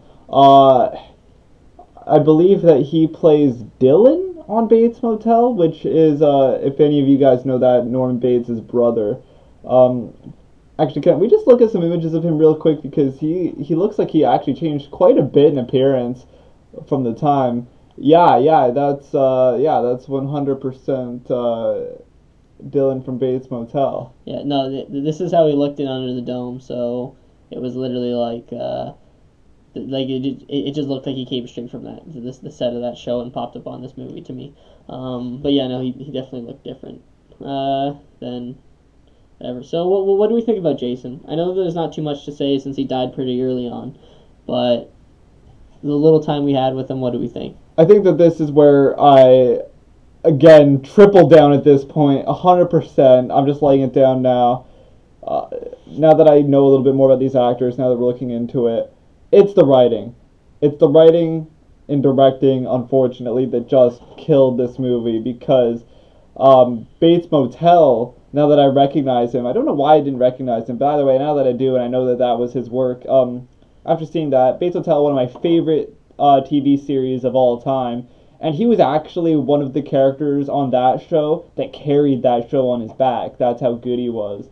And again, I have to unfortunately say the same thing about him in this that I've had to say about some other good actors. He fell flat.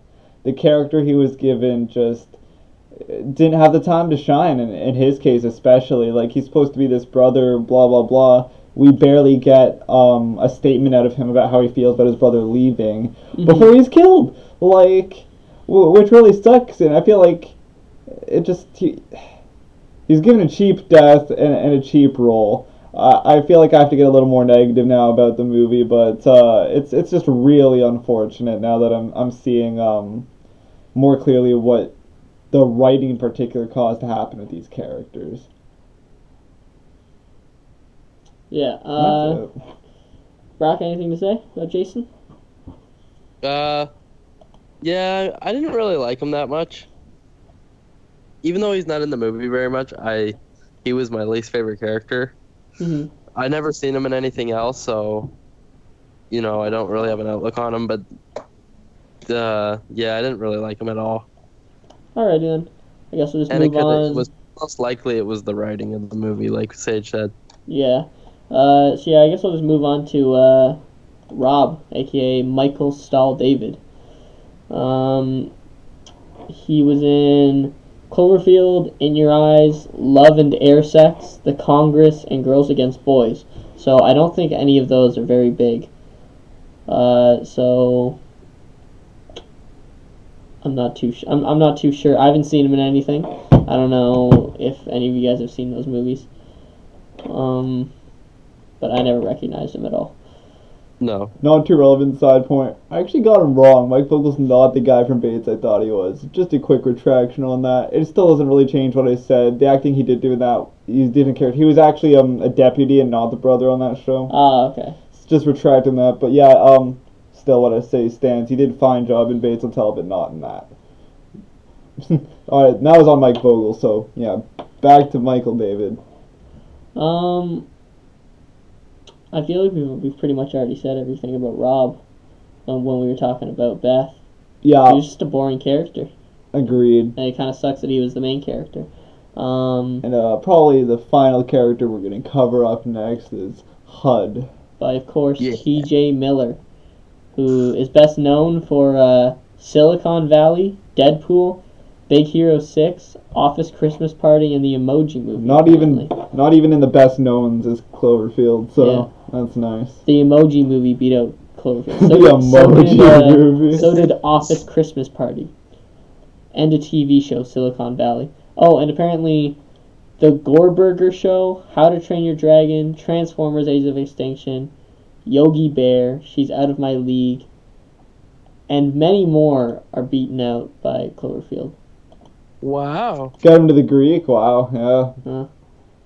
Doesn't even look like it shows Cloverfield on here. Oh, there's... Oh, wait, never mind. Cloverfield's are up behind the Emoji Movie. I just completely missed Still, it. behind the Emoji Movie. I guess that speaks volumes. Yeah. But yeah, okay, so here we are. The strongest asset to the cast of this Hurtin' movie. Yeah. He luckily was actually given a good character to be, though. Like, if we're just talking from a character standpoint, he was given a character that actually did go through a decent character development.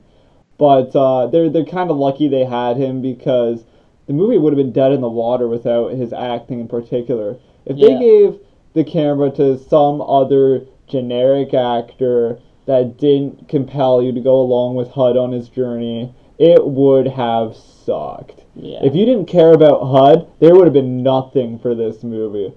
So, kudos to T.J. Miller for making HUD a character that we actually cared about and hoped things went well for. Yeah, good job, TJ. He's really cool. I like him in a lot of stuff that I've seen him in. Brock, anything to say about HUD?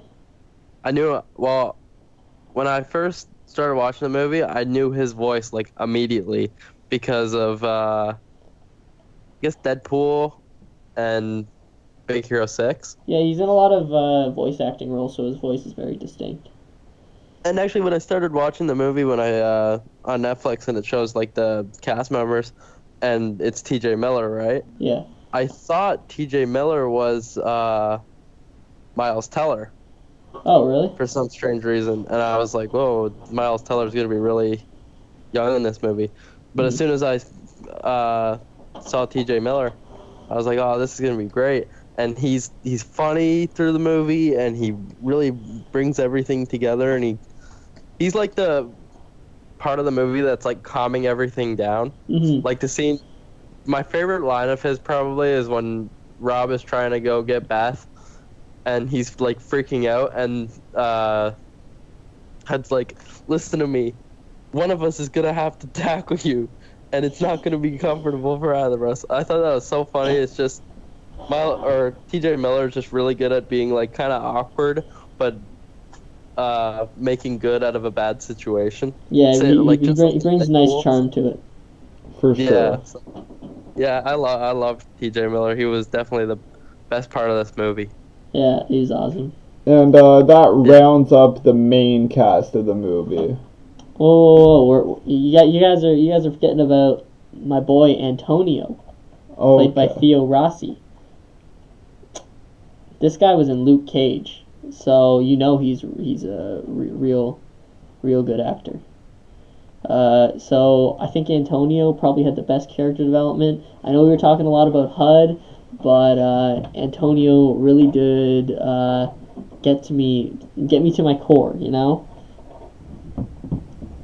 That's all I have to say about him. What do you think about Antonio?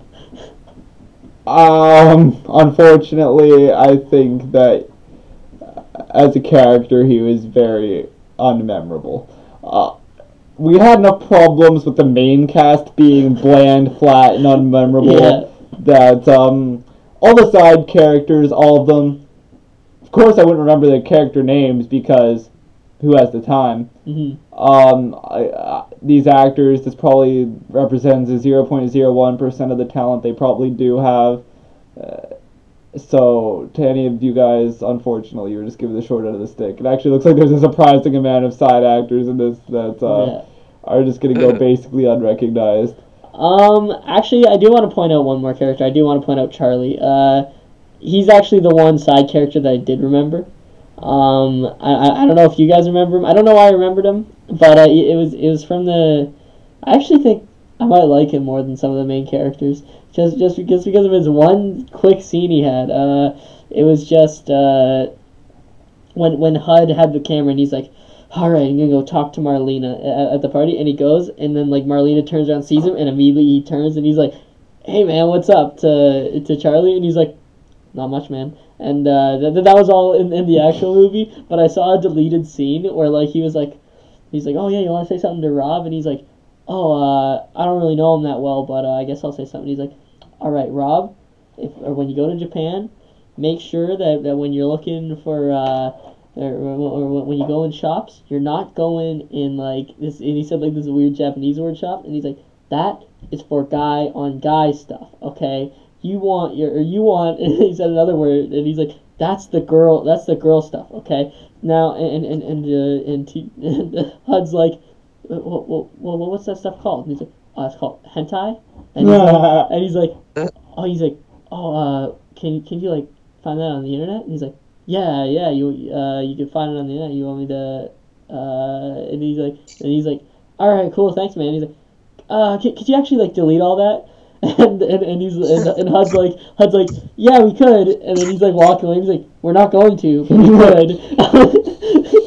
I was actually really upset that was cut from the movie because that's one of my favorite scenes from the movie, and it's a cut scene. It would have been a good comedic relief moment. Yeah, it was just really funny, and because of that, I just remember Charlie really well. I didn't remember his name, but I just remembered him as a how he looked and as a character really well. I thought that he was one of the best parts of the movie, at least in the cut version. And then, again, for the rest of the cast, unfortunately, even the main characters didn't really get time to shine, so none of these guys really got time to shine. Mm-hmm. All right, so we're going to move on to some of the lore stuff. I would say now would be a good time.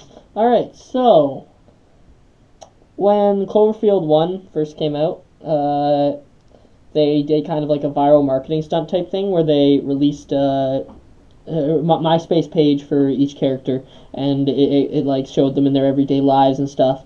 But then they also did another website. I'm probably not going to be going too deep into this because of the time, and also there's a lot to cover, and I don't remember all of it off the top of my head. But I'll go over the main stuff. So yeah, they made a website for a company called Tegruado, and they have 5 divisions of it. I don't remember all the divisions, but one of them was called Slusho, and another was called Bold Futura. Those two are both prominent for the Cloverfield universe because Slusho was the company that Rob worked for, and he was going to Japan to go be vice president of Slusho. And they were saying while Michelle was in the air conductor place, the air filter unit, you could see a paper for Howard that was from Bold Futura. And okay, so Slusho is basically a drink company, like a Dairy Queen type thing, where they sell like slushies basically. And Tegruado is like a tech company, and Bold Futura was a satellite company. They did a lot in outer space, which Wyatt said or not Wyatt. What am I thinking? Emmett. Emmett did say that like Howard used to work with what should we call it? Satellites. And so I think that's what he was referencing. So yeah, Tegrado is really interesting because there's a lot of papers and things you can find online, like secret websites and stuff that you can find through like code words, that like point to them having something to do with like awakening the monster in Cloverfield. Because they had another company, I don't remember what it's called, but they were it was an oil drilling company. I think that's actually what they started as, an oil drilling company. And they had like 5 things set up. And they mentioned the monster taking out an oil drill off the coast. Yeah. There was a video, a leaked video of a monster of one of the oil rigs collapsing into the ocean, and that was right where the Cloverfield monster was awakened. And apparently they were studying him, and they were doing all that stuff, and people are theorizing that for Slusho, they made it, or it was really addicting apparently, and the reason for that was because they were making it with this like called like bedrock substance, and people are theorizing that that's like stuff off like or that they're like harvesting that from the Cloverfield monster and from the whatchamacallit, the like monsters that came off Cloverfield, because there was a girl, okay, and she had her own MySpace account, a lot like these guys. You can actually see her in the movie. I don't know who she or which character she is, but you can see her for like 2 seconds in the movie at the party, like passed out on the couch, and I think it might have been Margot Farley. I don't know. Yeah. So you can see her on the couch, but leading up to Cloverfield, they had videos of her, and her boyfriend worked for Tegrado at one of the oiling facilities, and he was apparently part of eco-terrorist group that was claiming that Tegrado was destroying the environment and that they had like really sketchy things going on, that they were trying to take over the world. And he kept on sending her, and he was apparently like a spy for them, so he was working at the oil rig, but whatever. And apparently they were onto him, and so he sent his girlfriend on day 2 of her like little vlogs thing that she was making for him, a package, that said like, don't open this until this person contacts you. And make sure to freeze it right away as soon as you get it. And she doesn't freeze it. She's just like, whatever. And then she never gets she doesn't get a call from the guy.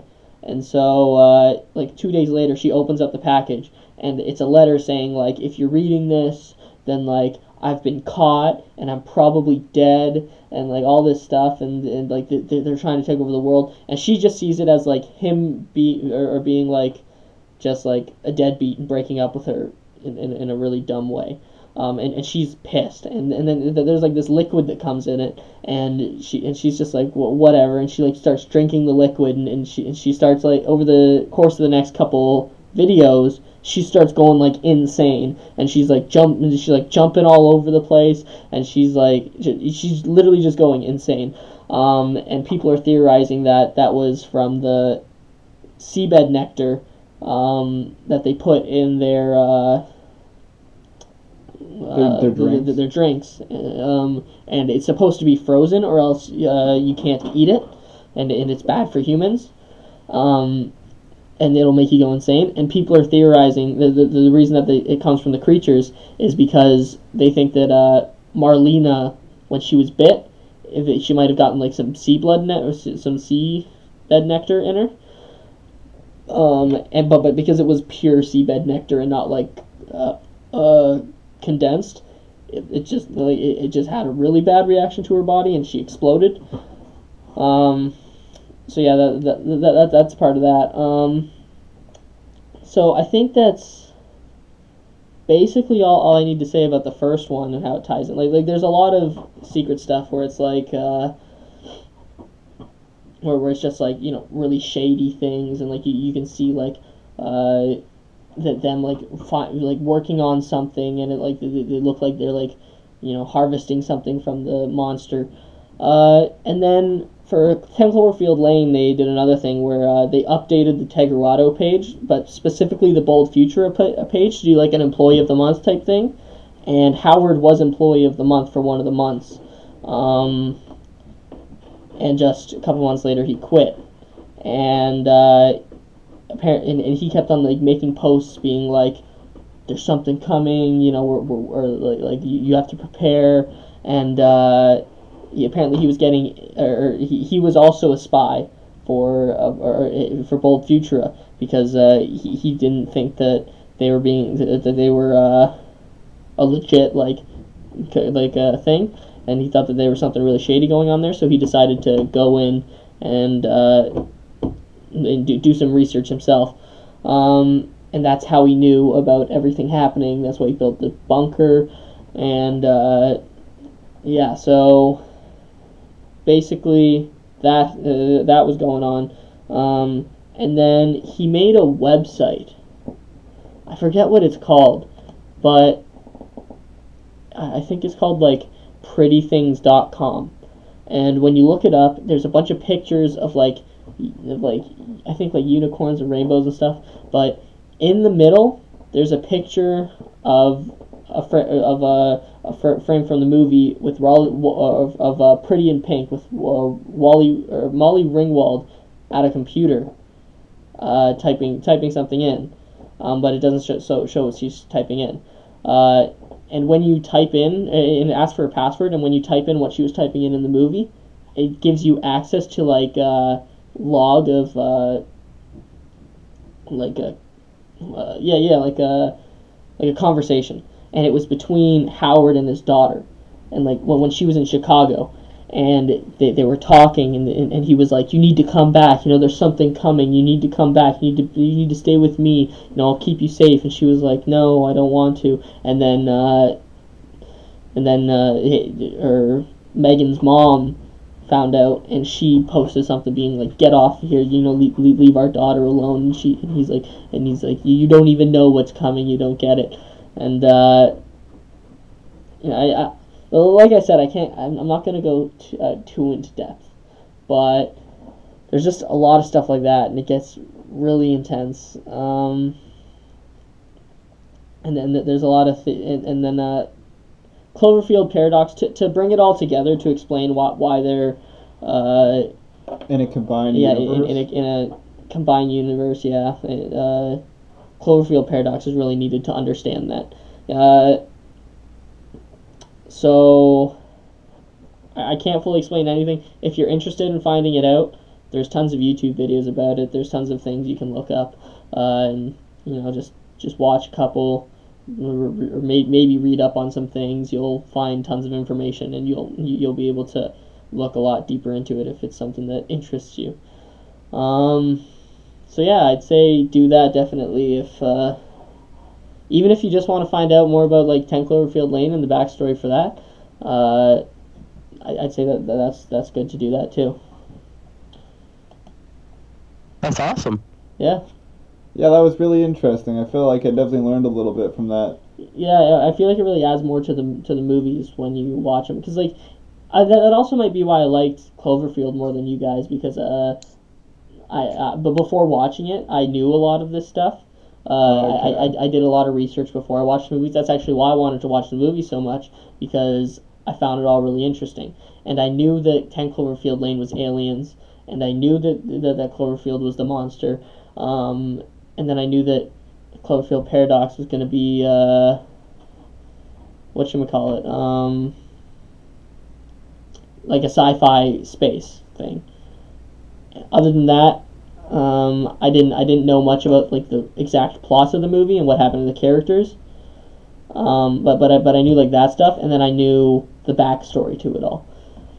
So that's why I wanted to watch the movie so much, and I just used this as an excuse basically to watch the movie and have other people watch it so that I could talk to them with it, or talk to them about it. So I'm really happy that we had this discussion. Yeah, I think that this was a huge success, and now we're just getting over the 3 hour mark. I really, really enjoyed watching the movies. Yeah. That was really cool, by the way. I definitely learned quite a bit from what you were saying there, and it's an interesting idea to boost engagement with the movie. So kudos in that sense to the producers, directors, everyone who thought of that. Yeah, like even Cloverfield, where like the direction and like the writing was off. I feel like that really helped pull it together to make it be a little more coherent. You know, like it helps you understand the story a little bit more. It doesn't help the characters anymore. Although I guess I haven't really looked into their MySpace accounts, but I guess if you could like look into their history, they're deleted now because MySpace is whatever. But I guess that could add a little bit more depth to the characters. But I also feel like judging the movie by itself, standing on its own merits, then definitely the characters aren't good enough. Yeah. So yeah, I feel like we should probably be wrapping this up pretty much. So yeah, any last thoughts? I think I'm good. I think that that's all I think as far as Cloverfield goes. This was really good. I enjoyed this a lot. Yeah. Yeah, this is great. I'm really glad we did this podcast because I probably wouldn't have watched the movies if we didn't, and I'm really glad I saw 10 Cloverfield Lane. So yeah. I'd say I'd definitely be down to do this again. I think that movie discussion podcasts very awesome. If anyone wants to do another one, I would be 100% down. Yeah. Yeah. I love movies. I love talking about movies, and I really feel like you added a lot to the discussion. Thank you. You're really knowledgeable about a lot of stuff, and you brought a lot of cool ideas with the like boxing in concept and stuff. Like I didn't ever really think of that, and I think that you really added a lot to the conversation, and I'd love to have you back. Well, thank you. It was super fun to bounce ideas off all you guys as well. You guys had some perspectives I didn't see either, so awesome discussion. I would definitely be down to come on here more often, make this a regular thing. Yeah. For sure. Yeah. I'd say for sure we can make this a regular thing. Any of you loyal fans watching this afterwards, please vote and comment any movies that you would like to see in the future. That would be amazing. As for you guys, Brock and Jordan, do you guys have any ideas for maybe movies we should perhaps discuss in the future? So we were basically doing it where like we would take turns thinking of the movie. I thought of Cloverfield, and then we just ended up doing like Cloverfield and Cloverfield Lane because we didn't do a podcast last week.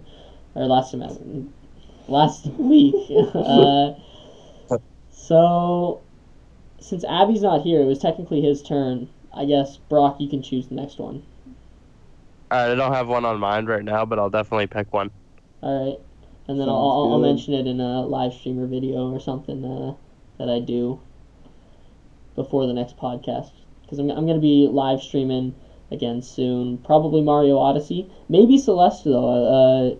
I've been getting really into speedrunning Celeste. So I might do that. That's a lot of fun. So,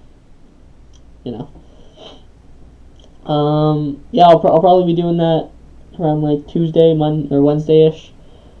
Other than that, I think that's pretty much it, guys. So this was great. Yeah, awesome. I had a lot of fun. If you're listening to this, Cool Cane Productions, we're pretty amazing here. We do I guess movie podcasts and game live streams and basically whatever we want to do. That's just fun, like, comment, and subscribe. And that's pretty much it. I think we're going to end that right there. Alright, you guys want to say anything before we go? It's been a pleasure. Thanks for having me on. Watch 10 Cloverfield Lane. Yeah, watch 10 Cloverfield Lane. Yeah, definitely. If you take anything away from this podcast, watch 10 Cloverfield Lane.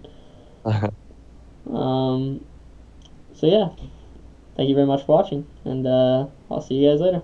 Bye.